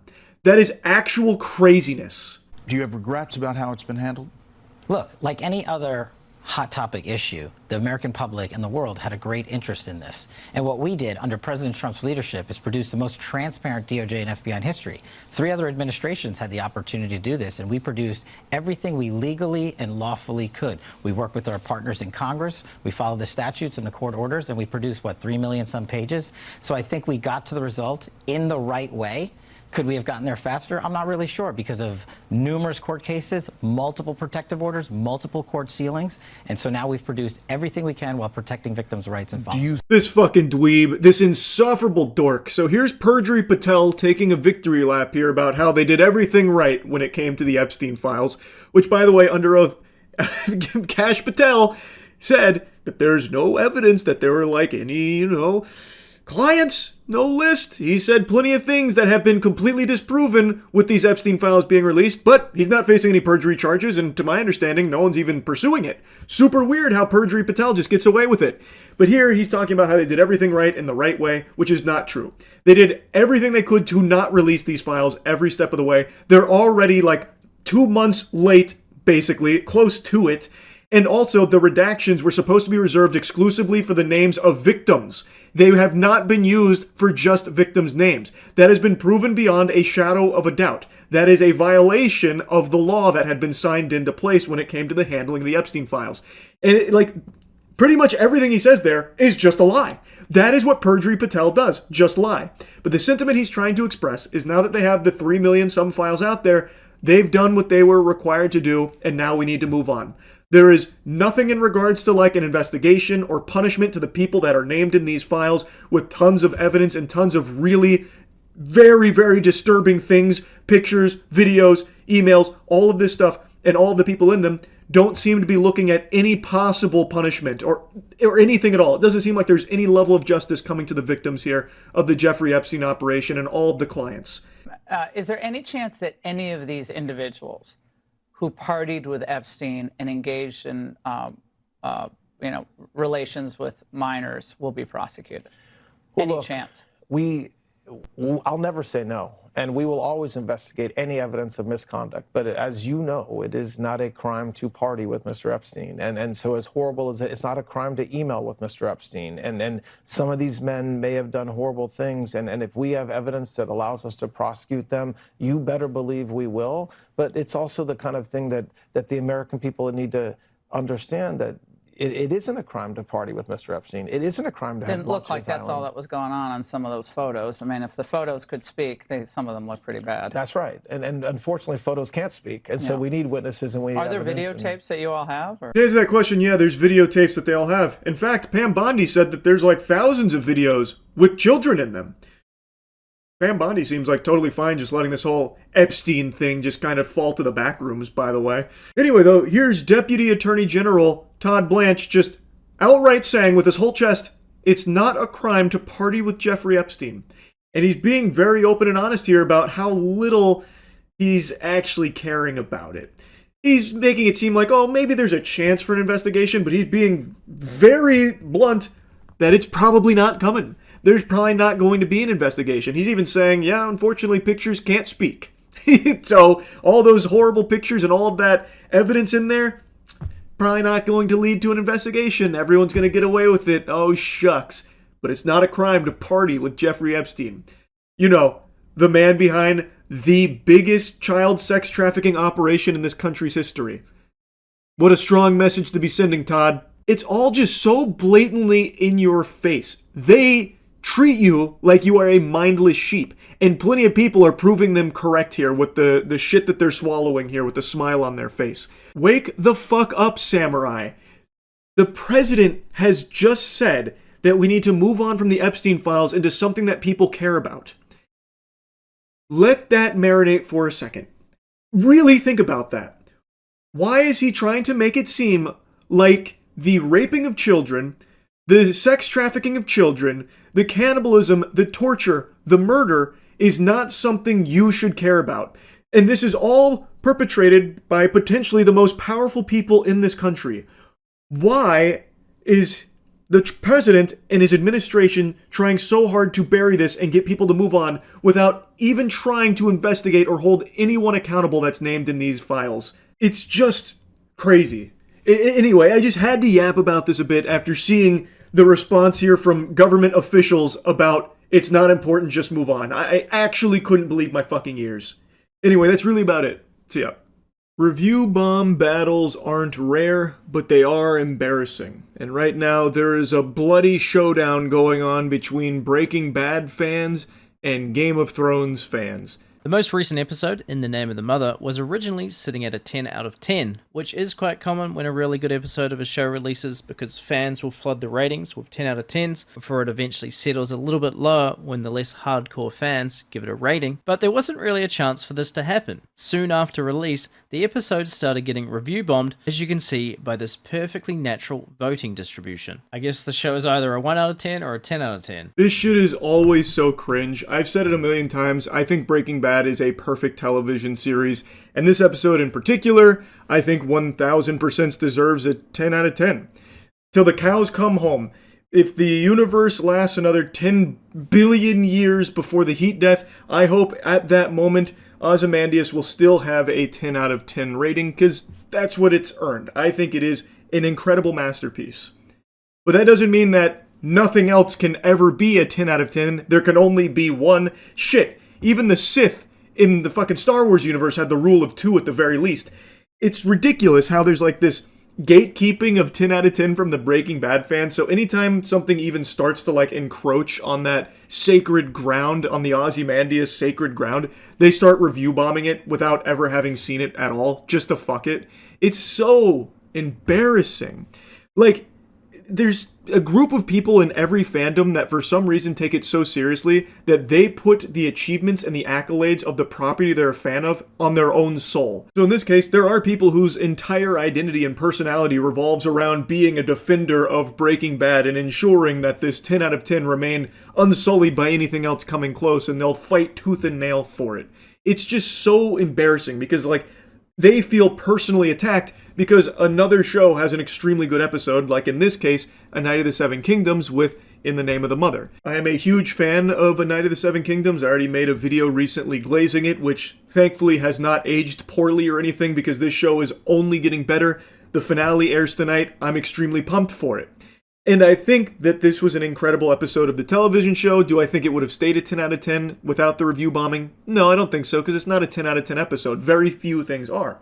It probably would have settled in like the 9-7-ish range if I had to spitball, but the fact that it got review bombed in there and just fucking dragged to hell for the crime of just being an extremely good episode of a television series is so fucking silly. Well, due to having a 10 out of 10, and the only other episode of a show with a 10 out of 10 being Ozymandias from Breaking Bad, when the review bombing started, people were quick to blame Breaking Bad fans. And I'm sure a lot of the review bombers were, but also some people just like causing chaos. Well, anyway, the news that Breaking Bad fans were review bombing the show went viral, and in turn, Game of Thrones fans decided to retaliate, review bombing Ozymandias, which held a rating of 10 out of 10 for basically 13 years. But after the recent review bombing, is now sitting at a 9.7 with a massive 71,000 one-star reviews. That is a very good point. There's no 100% confirmed evidence to suggest every single one-star review bomb that came out of nowhere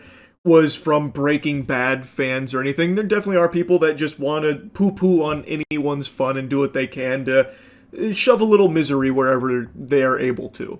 So it's definitely possible it's just people that did it for the sake of, fuck you guys and that's it.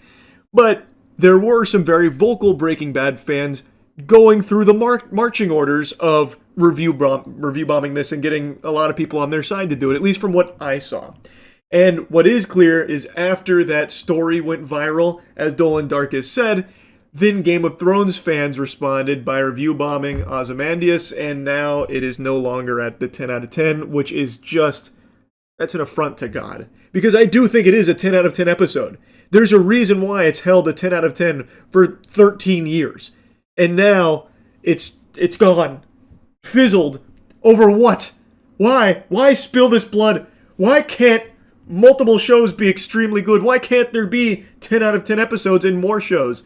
I would rather that world as opposed to just one 10 out of 10 ever made. Like, I don't see why Breaking Bad fans get upset if there's another show that gets, teetering on a 10 out of 10 or extremely close, whatever, that they feel they need to start review bombing to keep it in line so that way there's only ever one. I would much rather a world where many shows are having 10 out of 10 masterpiece performances because that's much more entertaining than just getting served dog shit. Similar things have also happened in the past with Attack on Titan fans and Breaking Bad fans review bombing each other. You can tell it's bad because the next episode of A Night of the Seven Kingdoms, which actually hasn't even released yet, has also been review bombed. The entire thing is basically just next level unemployed activities. True. Dolan's right. So yeah, even the episode that's airing in a couple of hours from now is already been review bombed here because of this pointless loser fight. Here's some of the more pathetic reviews from either side. We've got this Breaking Bad fan giving it a 1 out of 10 and saying, Game of Thrones can never be a percent of Breaking Bad. Bunch of cornball fighting over this medieval slop, just stories of kings and kingdoms. I have seen better in that genre too, but this is too overrated and review bombings won't even change the fact that Breaking Bad has been 10 out of 10 for more than a decade. And Game of Thrones, even in hundreds of years with hundreds of sloppy spin-offs, can never do it for once. Jesus Christ, Junior, from the sound of your message here, it doesn't even sound like you were alive when Breaking Bad was airing.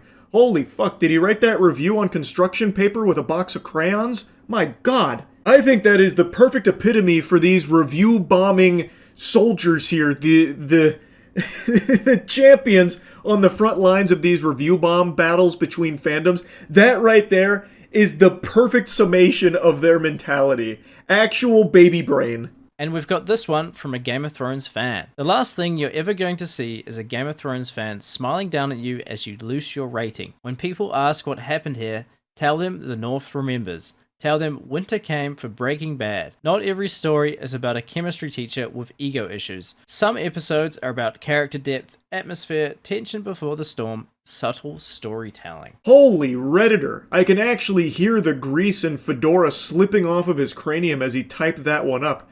To be fair, you have to have a high IQ to understand review bombing, am I right? Oh my goodness gracious. It's just embarrassing, man. I mean, I guess Breaking Bad fans were the ones who started it. The best outcome I can think of is that IMDb just wipes all the fake ratings from both shows over the last few days, and the people involved go out and apply for a job or something. You're allowed to like both shows, guys. It's not a competition. Thanks for slopping by. I don't know if that's something IMDb often does with getting rid of baloney, bogus reviews that are very clearly like this, a review bombing back and forth buttfuck fest. I don't know if they do that, but if they don't, probably should.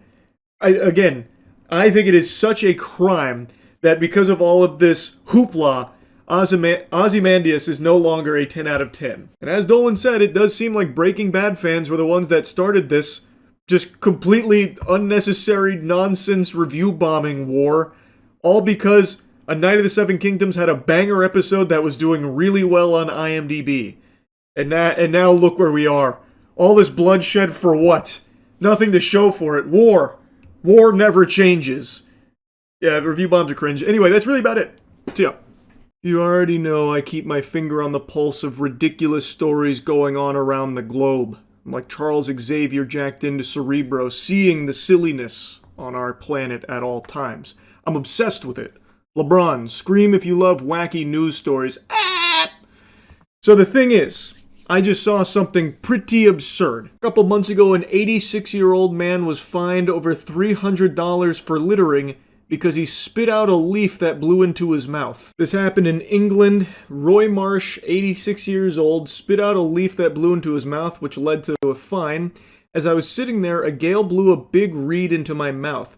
I spat it out, and just as I got up to walk away, 2 enforcement officers came up to me. Roy ought to be counting his lucky stars they didn't kick his teeth in and start beating him with batons. Spitting out a leaf? Are you kidding me? Who is this? Cobra Commander? What kind of villainous scum does that? To get off with only a fine in what could have easily been a death penalty is a shocking softball. A slap on the wrist for something like spitting out a leaf? Oh my god, the lawlessness. It's sickening. That's tantamount to treason. And he gets to walk away with just a fine. I'll flush the sarcasm here for just a moment. Can you even imagine being this big of a loser like these 2 officers here? You see an elderly man, an 86-year-old man, spit out a leaf, and you just rush over there like it's the most exciting moment of your life, like this is your action hero moment, to just flop a fine on his lap for it, for littering. Just picture this scenario. Old man spits out a leaf and immediately just starts hearing sirens blaring. They got these 2 goobers, cherries on, scooting in sideways. Sir, what the fuck do you think you're doing? You have a license for that spit? Oh, what the fuck? And then you get like a fine. All for just spitting out a leaf. Marsh told the outlet that one of the officers told him they saw him spitting on the floor, which led to the elderly man calling the local enforcer a silly boy. Fair. That's not aggressive or anything. He probably thought it was some kind of joke, so he was just being a bit, facetious here, I would say. That doesn't really sound like fighting words or anything, calling him a silly boy. Because it is a ridiculous notion having officers come up to you and say they saw you spit on the floor. Yep, so what? Big whoop, pussy. It was all unnecessary and all out of proportion, Marsh said, per the BBC. In a Facebook post from Marsh's daughter, she said, Dad, who has walking difficulties but does his best to walk every day around the boating lake, inhaled a small leaf that made him choke. Dad has severe asthma and a heart condition, but he managed to cough up the leaf and spit it out. Just the leaf. So according to his daughter, he had inhaled the leaf after the gust, choked on it for a second, and then was able to cough it up and spit it out. That's when he got slapped with the fine after the officers confronted him. What was he supposed to do? Just choke to death? Just die? Like, how else are you even supposed to handle this? Like, what's the alternative way of getting a leaf out of your throat that you are choking on besides just spitting it up? Was he supposed to, like, track down some officers and beg them to stick their fingers down his throat to start, like, scooping it out in order to avoid littering?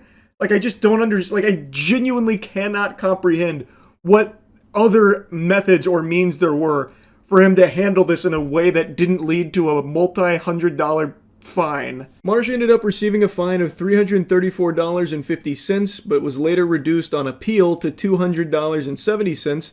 He paid the latter. Adrian Finley, a county...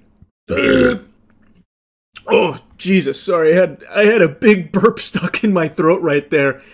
If this was the UK, I might have got fucking fined for littering with the stink air that I just spit out there. Oh my god, that was rancid. That was revolting. I'm not going to sugarcoat that. Anyway, Adrian Finley, a county... I burped so hard it made me illiterate.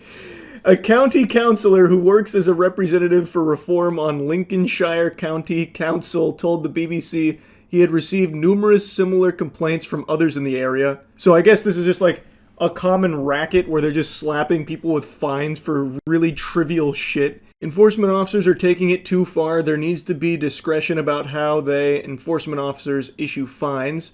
If it looks like a genuine accident, then give people the opportunity to apologize and pick it up. Sounding less like enforcement officers and more like hall monitors, but even hall monitors wouldn't go this hard on something so silly, so outrageously dumb. Like an 86-year-old man who spit out a leaf. And I guess judging by this statement, it's a common trend with these enforcement officers over there to be issuing fines for littering or what they perceive as littering. Though, If this guy had a handful of leaves and threw them on the ground, I would still hesitate to call that littering. It's leaves in the great outdoors. That's their goddamn home. Leaves come from outside.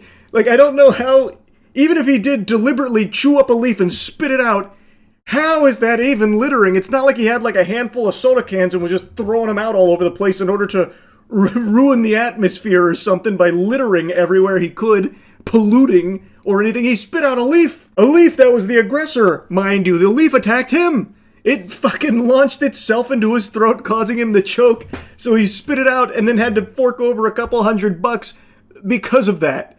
So the leaf, we need to be investigating that. We got that's more of a pressing problem than him spitting out the leaf. This story is so stupid that it actually had me somewhat fuming, like playfully fuming, I suppose. But it reminded me a lot of another really wacky one we covered like a year ago, where we even had like a roundtable debate where I think it was Ohio, where Supreme Court ruled that boneless chicken wings can have bones. This was after a customer had eaten a boneless wing and actually suffered a serious injury because of the bone in the wing cutting his shit up. And they actually ruled that boneless is a cooking technique, a cooking style that doesn't necessarily indicate the absence of bones. So it's unreasonable to expect boneless wings to have no bones in them. It was still one of the most ridiculous things I've ever fucking heard in my life, by the way. And reading about this leaf fine brought up similar feelings as that. And I just had to yap about it a bit. That's really it. So yeah. I'm sure all of you are familiar with Vince McMahon. Even if you don't watch the WWE, you've seen his name. Or maybe you've seen him get hit with a bedpan by Stone Cold Steve Austin when he was in a hospital bed. Or maybe you've watched him blow out both of his quads when he tried sliding into the wrestling ring. You've probably at least seen this goober before. And I imagine a lot of you know that there is a very disturbing history with some allegations of horrible things, including a sex trafficking case. And it's very clear, it's no secret, that the thing Vince McMahon cares most about in this world is money. And if the allegations are true, then the thing that he cares about almost as much as money is not his family, it's, you guessed it, poop. Literal shit from ass. That poop. Seems to be a big fan of it, based on the allegations that are out there. But anyway, outside of those two things, we now have new body cam footage that gives us a little insight into something else that he likes maybe as much as poop and money: reckless driving. A sports car is speeding down the highway with cops in hot pursuit. The Bentley is going over 100 miles an hour with no signs of slowing down. Then, the speeding car slams into another vehicle before smashing into a guardrail. Cops in Westport, Connecticut have some serious questions for the driver. Dude's out here acting like it's Need for Speed Most Wanted, except he's 80 years old, he's literally an octogenarian, and he is just unable to even control his vehicle at these speeds. So he's apparently going over 100 miles per hour, and he crashes into an innocent civilian's vehicle. Then he hits the median, and debris from his car causes an accident on the other side as well. Luckily, no one was injured from this, but it very easily could have been fatal at those speeds. Do you need an ambulance? No, I don't. All right. Why were you driving over 100 miles an hour? It's my granddaughter's birthday. I got to get this the next exit. Right. Did you see me trying to catch up to you behind you? I didn't see that. I saw lights, but it didn't look normal. All right. Yeah, I'm trying to catch up to you, and you keep taking off. He's going with the classic excuse of, oh, I didn't see you there. I didn't know I couldn't do that. Huh. You guys were behind me, it all looked normal. I didn't think anything of those flashing lights. What? Color me pink, I can't believe it. But at least he had a good reason to be going over 100 miles per hour on the road. It was an emergency. It was his granddaughter's birthday, for crying out loud, and he can't be late. Her birthday celebration can't start without him. He's gotta kick down that door, fucking pyrotechnics going off, strut on up to her and say, "You're fired!" And then they can open presents and have a good time. So it makes sense that he's going this fast, and honestly, it's Vince McMahon's world, we're just living in it, he's shitting on us. The question we should be asking is, what was that civilian doing on the road when Vince McMahon was driving there anyway? They should have pulled over to the side like they do for police officers. It's Vince fucking McMahon. Oh, no, I'm not trying to outrun you. I know, I understand that, but that's why I was very confused. Right? Because it wasn't like you were running, it was just like you almost hit, I think, 115 miles an hour. All right, and then you just hit someone because you weren't paying attention. Were you looking at your phone? No, trying to drive. No, I'm not looking at my phone. The person was right in front of you. There's got to be a reason you hit him. No, the reason I haven't been driving my car in God knows how long. Right. It was right in front of you. You went straight at it. That is a watertight defense right there. When the officer's pressing him like, how did you hit that car directly in front of you? You must have been distracted by your phone or something. And Vince is like, no. Well, you see, the reason I hit that car in front of me, I haven't driven this car in a while. Galaxy brain. The chess master has made his move. What a fucking wacky excuse. That should have been used against him in court as evidence of him going senile and probably shouldn't be having his license in the first place if he can't remember how a steering wheel works because he hasn't driven that car in a while. At 100 miles an hour.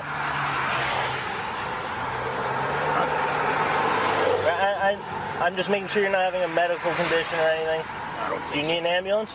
No. All right. Just your registration. Is your license in here? It is crazy how much Vince McMahon's face looks like one of the guns from High on Life 2. So anyway, we'll fast forward here and I'll give you the aftermath. Like I mentioned, nobody was injured here, which is extremely lucky, and he was cited for reckless driving and appeared in court about it. A judge granted him probation in his reckless driving case. That will allow charges against him to be dropped in 1 year's time. It came after he'd previously applied for a pretrial probation program called Accelerated Rehabilitation in connection with a 3-car crash on July 24th. This is a picture of McMahon's Bentley right after the collision occurred on the Merritt Parkway in Westport. Yes, they're giving him a very gentle love tap on the tuchus there. Not exactly like a harsh punishment or anything, so it'll be like a year of probation and a $1,000 donation to charity, and then he is in the accelerated rehab program for it. Now, no doubt that $1,000 hit that Vince McMahon's about to take is one he's going to feel. That ought to be enough to put him on the straight and narrow, really teach him a lesson. He's only a billionaire after all, so every $1,000 counts, right? Then they show that picture of his vehicle after that crash. Holy shit. Like, again, it's extremely lucky no one was injured or killed in this. He was going fast as fuck. He was zooming. He erased half the front end of this bitch. Like, oh my god. It's alleged that he was swerving in and out of traffic, going in excess of 90 miles per hour. The police report said McMahon collided with the back of a BMW, then the center median, with debris causing another car to crash. He's fully insured. He did send 2 apology notes out through counsel. In granting the program, the judge also said McMahon must make a $1,000 charitable contribution. God, that skunk shit he's doing with his hair is so peculiar. It's like he just watched X-Men 2 and wanted to copy Rogue's hairstyle for himself. So yeah, he's gonna have everything dismissed in a year thanks to that program, the probation and all that, and he is ordered to pay that $1,000.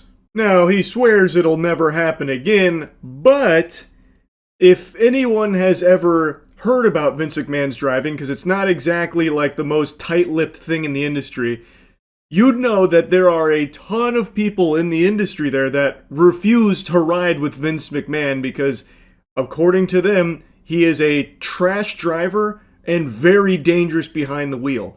Which I fully believe based on this body cam and also the fact that he is just an unhinged maniac in general. This guy is a loose cannon psychopath.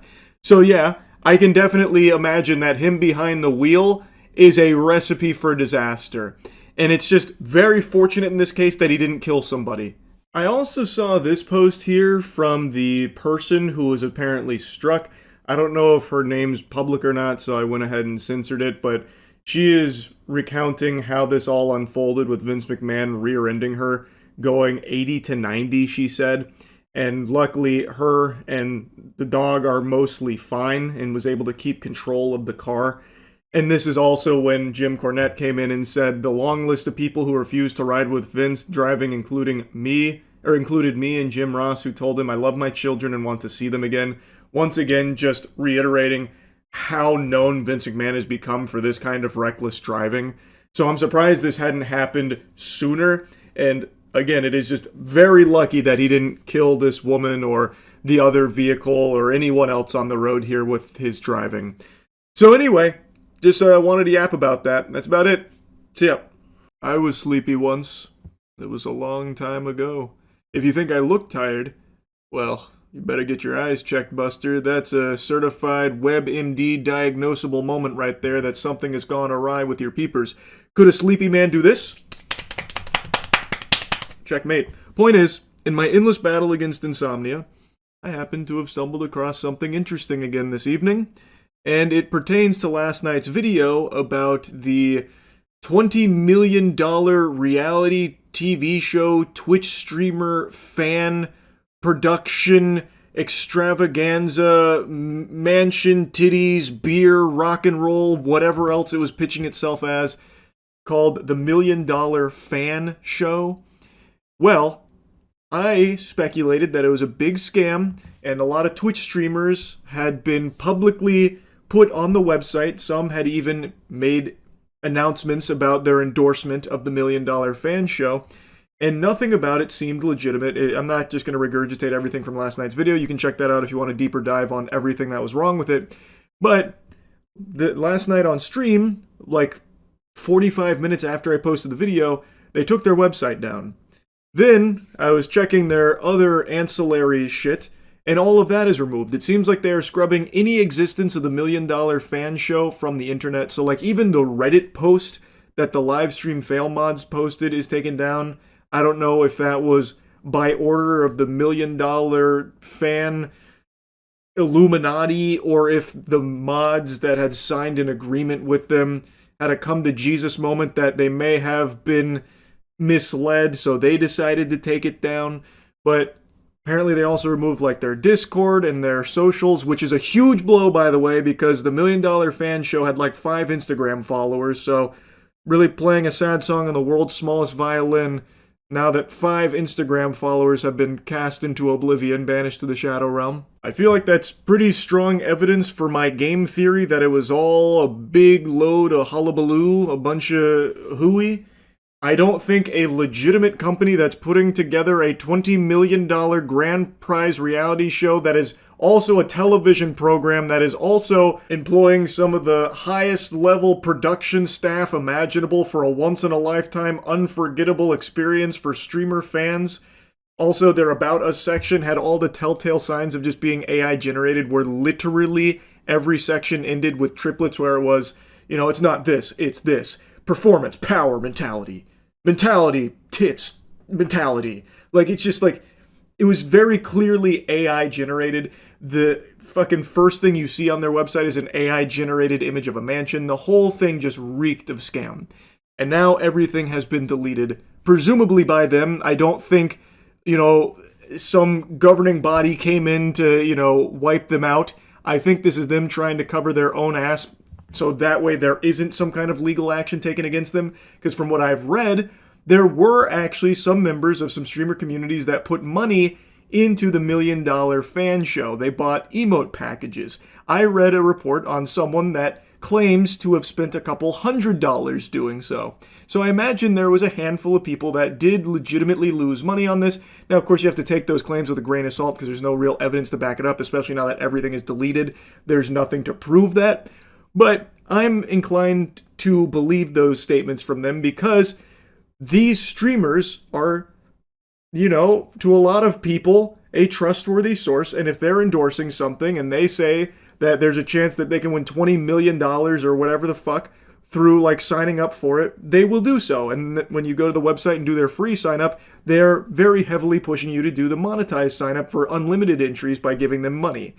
So I bet a lot of them were baited into doing that. Now, as I said in the last video, I am shocked that Mythic Talent actually even floated this to their creators like Extra Emily. She, in her statement, mentioned Mythic Talent by name, that they had pitched it to her. I was surprised it made it to a streamer because anyone that even had their eyes open and neurons firing for a second would go to that website and know full well immediately, right from the jump, that this is not real, that this is fraudulent. So I did a little digging, and I was able to get in contact with an agent, not at Mythic, but at another agency that did have this exact same thing come across their desk for their streamer clients as something to pitch to them. And according to that agent, I don't know how deep into the nitty-gritty I'm allowed to get, what they sent them, the pitch deck, was extraordinarily different from what ended up making it to that website. From what I understand, and from what I have been told, they were under the impression that this was an Amazon-backed production, at least initially. And at the time of receiving this offer, they didn't have a website or anything public outside of that pitch deck, I guess, they were hawking to agencies. And it is indeed a paid promotion. The streamers that are listed there were paid for this partnership, and there was no additional information available beyond the concept of the show and the promise that Amazon was behind a historic $20 million streamer fan buttfuck hullabaloo reality TV show. Now, one of the streamers also sent me the exact offer that was presented to them, which gives further confirmation to all of this. It comes from Mythic. This is the direct offer from Mythic that this streamer received. I'm not going to show the actual thing, so that way no one gets into legal hot water here. I don't want to, step on too many Legos, but I will give you the general overview for what the pitch was, the offer. Interestingly enough, the offer came back in June of 2025 from Mythic. And the opening line was about how it's an Amazon series. This is an Amazon series looking to break records, a historic $20 million prize purse reality show.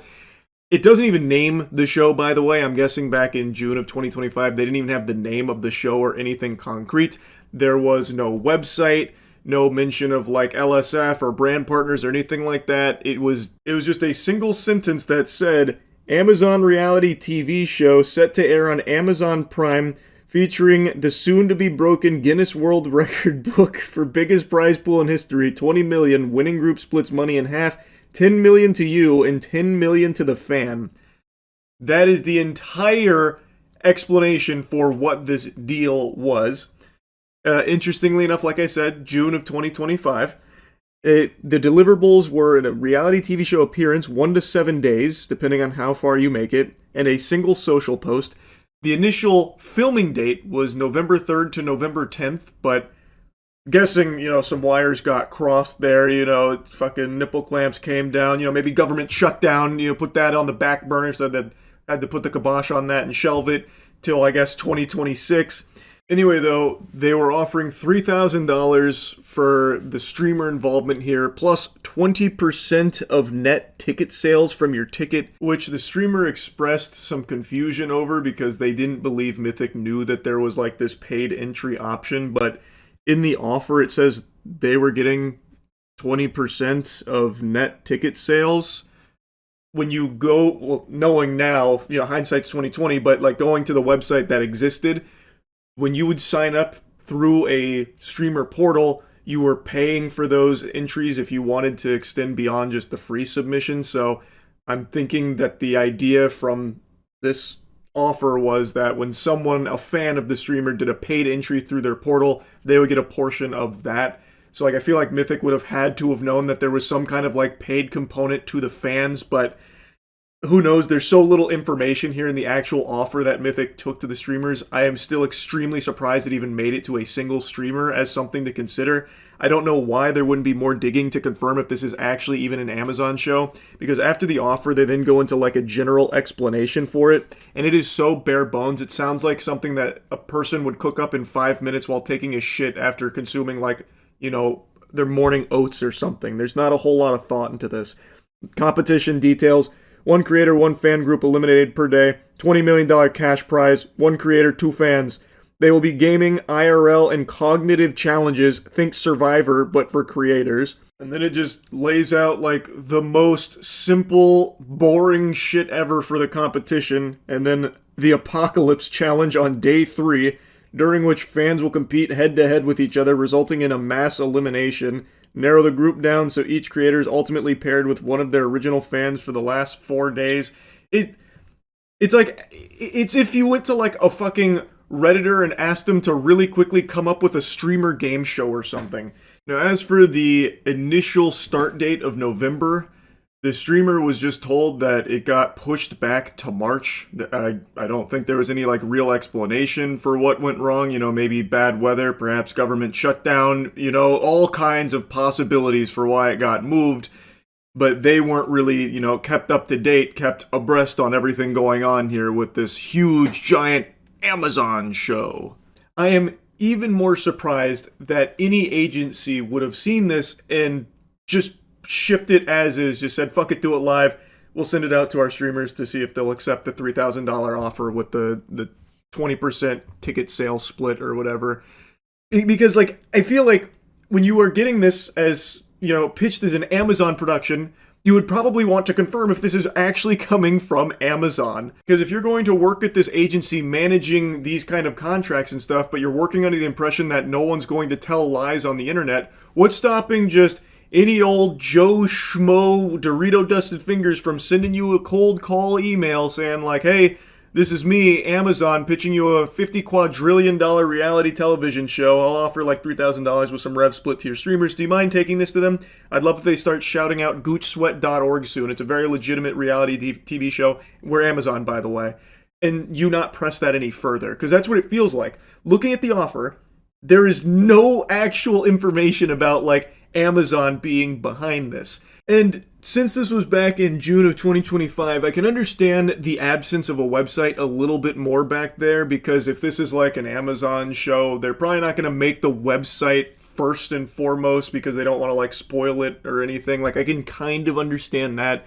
So streamers being left in the dark on, like a website that they can access, like this website, it didn't exist according to the streamer. It just recently popped up, which according to Whois, that does appear to be the case. Even though the domain had been registered for a while, it was updated in like late December.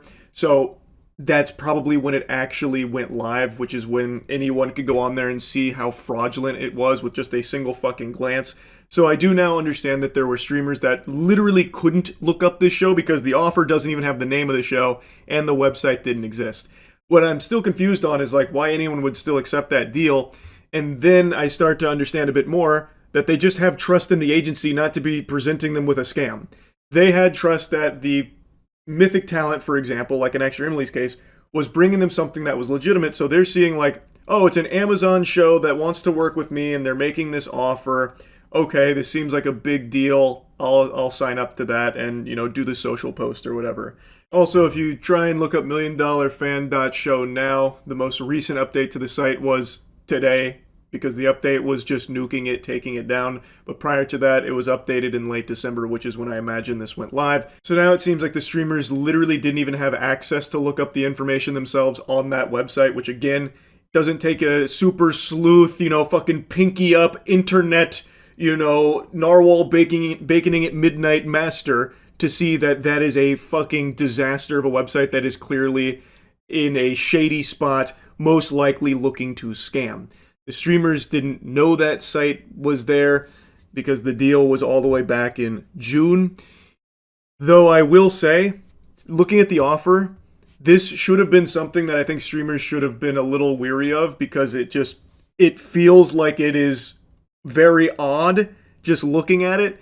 But I think that does fall a bit more on the agency than it does the streamer itself, because there is a level of trust from streamers with the person that is like managing their brand deals, that what they are getting is not just fucking toilet paper that's trying to wipe their ass with their fans. And in this case, I am still just shocked that it even made it to the streamers in the first place. This should have been probably caught far earlier. I imagine they could have confirmed well beyond this, like almost a year later, that this wasn't Amazon behind it. If they had like, maybe set up like calls or something, or looked for any level of proof of this being Amazon, like even just questioning, where is this money coming from? Who else are we working with? What is the actual production timeline and all that looking like? I feel like there was definitely a way like Mythic Talent could have caught this and then never even had to get to this point where there were real victims, where based on what I've read, there were people that put in like hundreds of dollars, which again, I know you have to take it with a grain of salt because there's no like evidence to support those claims that people lost a ton of money, since now everything is scrubbed, but I'm inclined to believe them because the audience has a level of trust in the streamer that what they are pitching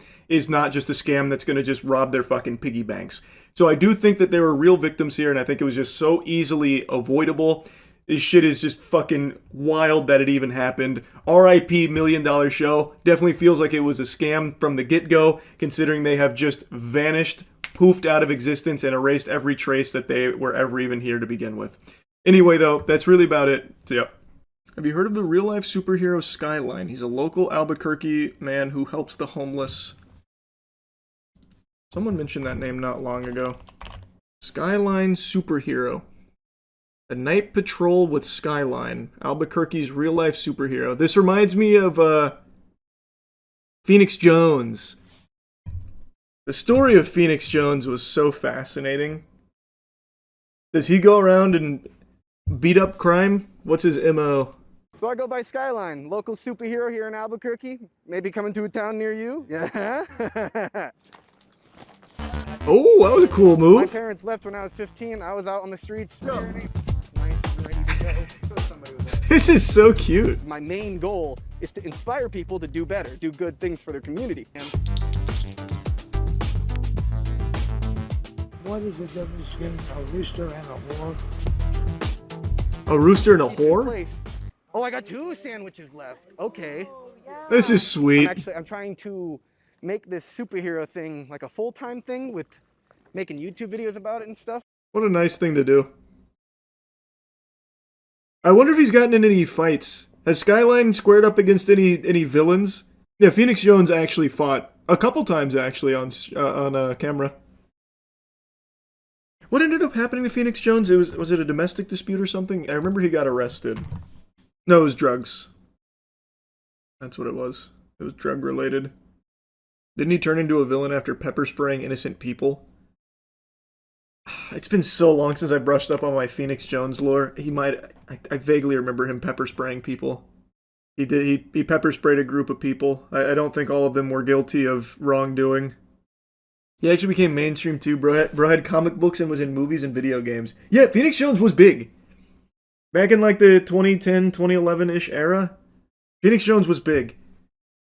I had never heard of him until we watched the video about him. A great video, by the way, if anyone's ever interested in learning about Phoenix Jones. So I go by Sky.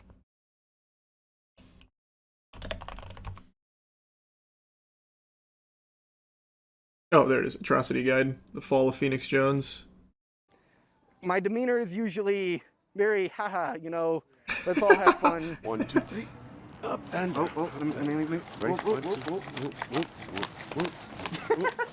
Had a year. This and a is half just of wholesome amazing as fuck. experience as well. See that again? Can I get that rock fight? That one there?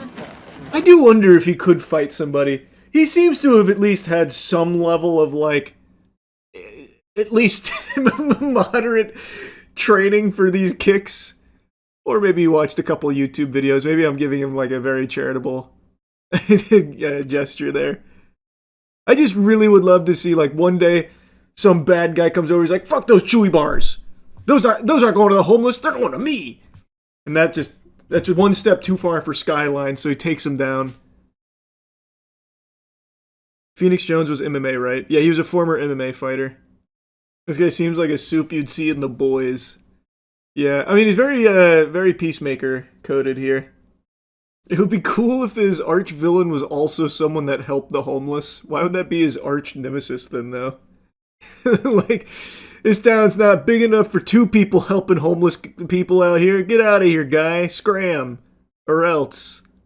Skyline's not quite like Phoenix Jones. Skyline's more like, I'm just gonna spend some money giving homeless people some gloves and some food. He's like very sweet. And like he said, he hasn't apprehended anyone. I don't think he would look to tussle. Not wanting to, like, be mean to me because I'm short and I'm nice. I got 2 batons here. 1, 2, bam. Oh, fuck yeah. Oh, wait, what? That was a cool move. You're doing this. Wait, wait a second. That flourish was kind of hype. Wait. Phoenix Jones had his own villain too. It was Rex Velvet. I remember that. Yeah, I remember that. The Phoenix Jones universe had its own villain. Seattle supervillain calls out Phoenix Jones. Oh god, it was so good. Hello and welcome.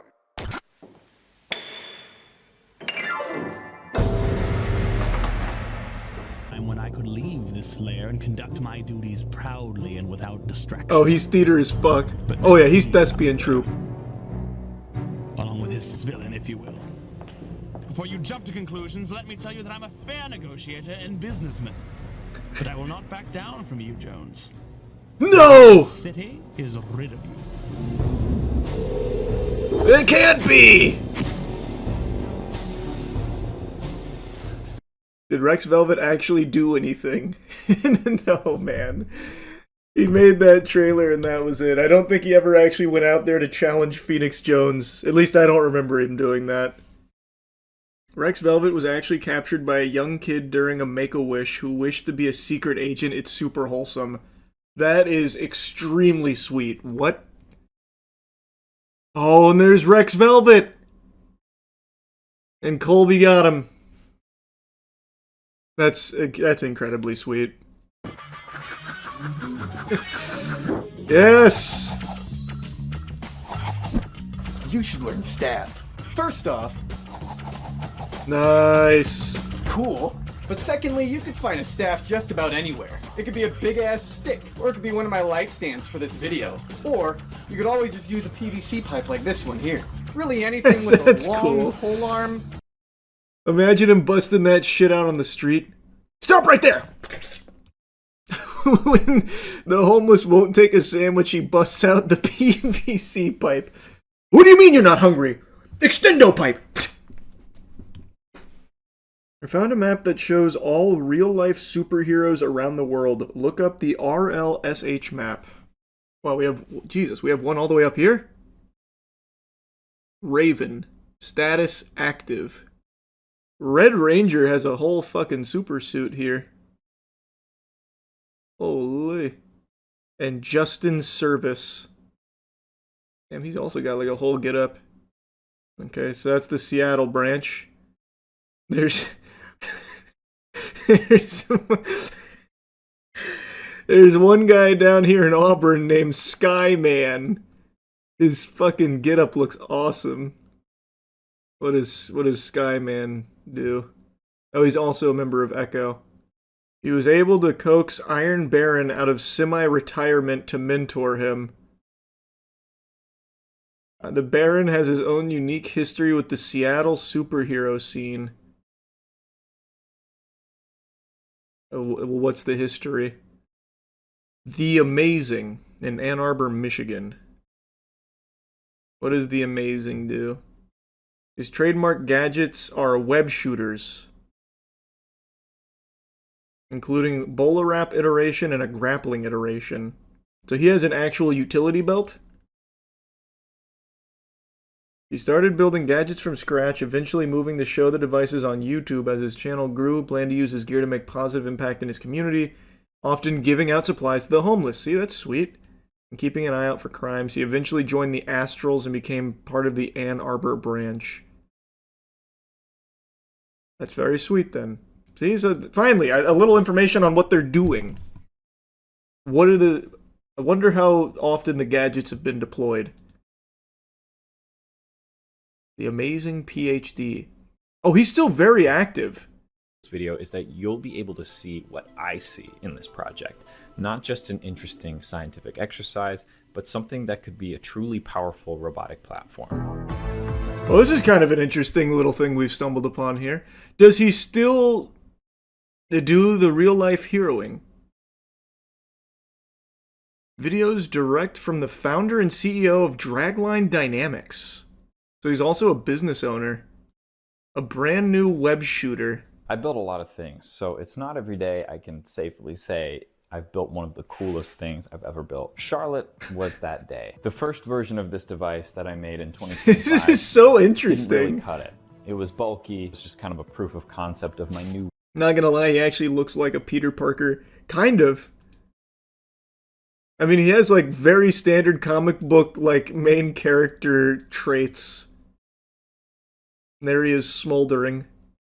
Who isn't me, wasn't a huge issue on my mind, but now that I want to distribute the You're telling me his wrist web shooter actually is strong enough to support him rappelling down?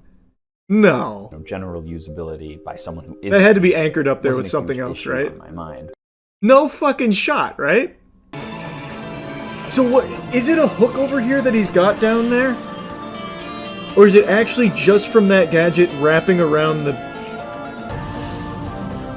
I think it's actually just from that. Holy shit, yeah, there's no hook or anything. It is actually just from his arm-mounted Spider-Man gadget. What the fuck?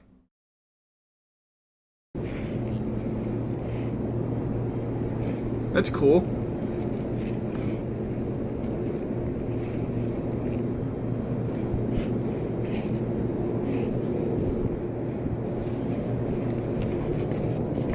Come on. Attaboy, amazing. Come on.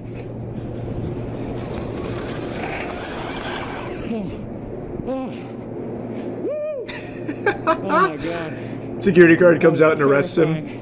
Alright.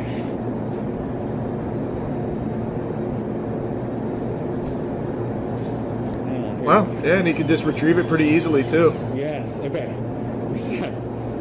Jesus. Actually cool. Like, that's just actually cool. Good for him. I don't think we're gonna find any other real-life superheroes like that. Just a hunch. Yeah, maybe Reverb's got some cool stuff, too. He's done cold fusion, perhaps. A former member of the Extreme Justice League. Extreme Justice League. Sounds like a backyard wrestling org. The XJL. It was founded in 06 by Mr. Extreme to prevent crime. XJL has been highlighted by Tom Cruise via Facebook. Please check Florida. Yeah, let's see what Florida has. Do we have anyone in Florida? Oh, we got a lot in the Tampa area. Wait, what the fuck? Who do we have in St. Petersburg? The Warden, Good Samaritan, and Mercy. The Warden, probably the leader? He founded the Bay Coast Guardians. Oh, he was inspired by Phoenix Jones. I'm unfamiliar with the work of the Bay Coast Guardians, but I'm also not in St. Petersburg. Let me find something closer to Tampa itself. Oh, we got nobody in Tampa. Fuck, it's lawless. And in Clearwater, they only have Jaguar. While in North Carolina, the homeless took to calling him Spaghetti Man due to the cans of spaghetti Impact would include in his handout packs. He goes on patrol to stop assaults, clean up litter, and help people in any way he can. Stop assaults is pretty lofty. Does he actually stop assaults? He gets in the middle of the tussles? Since then, he helped stop carjackings and had a crossover with the Bay Coast Guardians, during which he helped direct traffic away from someone who was hit by a car. He stopped multiple carjackings? Wow, wait, this is the oldest real-life superhero we've seen yet. Lord Chain has been active in some form since 1995. Dude's a fucking celestial. Holy. You missed one? In Florida? Where? Palm Coast, Orlando, and Tampa. Unless you're talking about, like, in here. Because if so, yeah, there was one down here, which is Night Vigil. Wait, Tampa Bay? Tampa, what? Does Night Vigil live on a boat? This man's probably saved your life hundreds of times. Can you imagine? It turns out all the good things that have been happening in Tampa are a direct result of Night Vigil.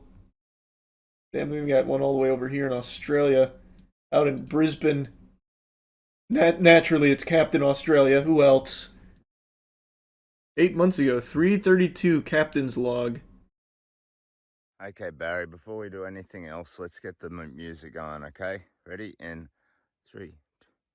This is bop bop a diddly, bop bop a diddly, bop bop a diddly dee. Day 332 of the Captain Australia show. Boom boom. Otherwise, I'll just get ahead of myself and out of step. So, we're walking all around Australia for a charity called the Kids Cancer Project. Oh, that's super Scene sweet. in an hour and a half, and in the meantime, it's pack up the gear, get dressed, get on the road. That's super wholesome. Super fucking wholesome. Tomato Detective Tomatine. Stark. Risk Runner. Happy Man. And Greenpeace. Happy Man. First debuting in 2015. He does litter pickup and anti-bullying activism with school children. Oh, he has a YouTube channel as well.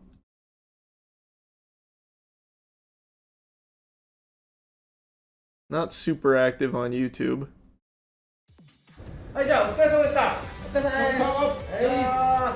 す。今ちょっと外は寒かったけれど、寒かったですね。いや本当に、今日は本当はね。 Who do we have over here?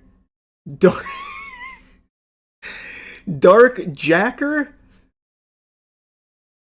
Now that doesn't sound like much of a hero name. The Dark Jacker? He was also known as Hell Hero. He became a founding member of Trash Breakers. So it looks like also predominantly like litter pickup, trash disposal. Which is very sweet, but the name Dark Jacker, I think, leaves a little to be desired there. They joined forces with a focus on cleaning the streets of Shibuya. What? Purification. Cleans litter off the street and promotes blood donations. Oh, Skull Rouser was the one we just saw there. He's Trash Breakers, right? Yeah, cleaning the streets. I guess he's not part of Trash Breakers, though. I think his costume looks the best so far. Oh, this is a new YouTube channel. This is brand new.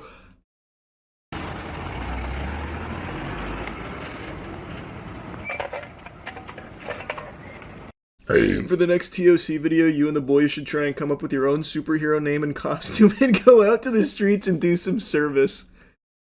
Actually, a banger idea. Maybe we'll see Night Vigil on one of our patrols.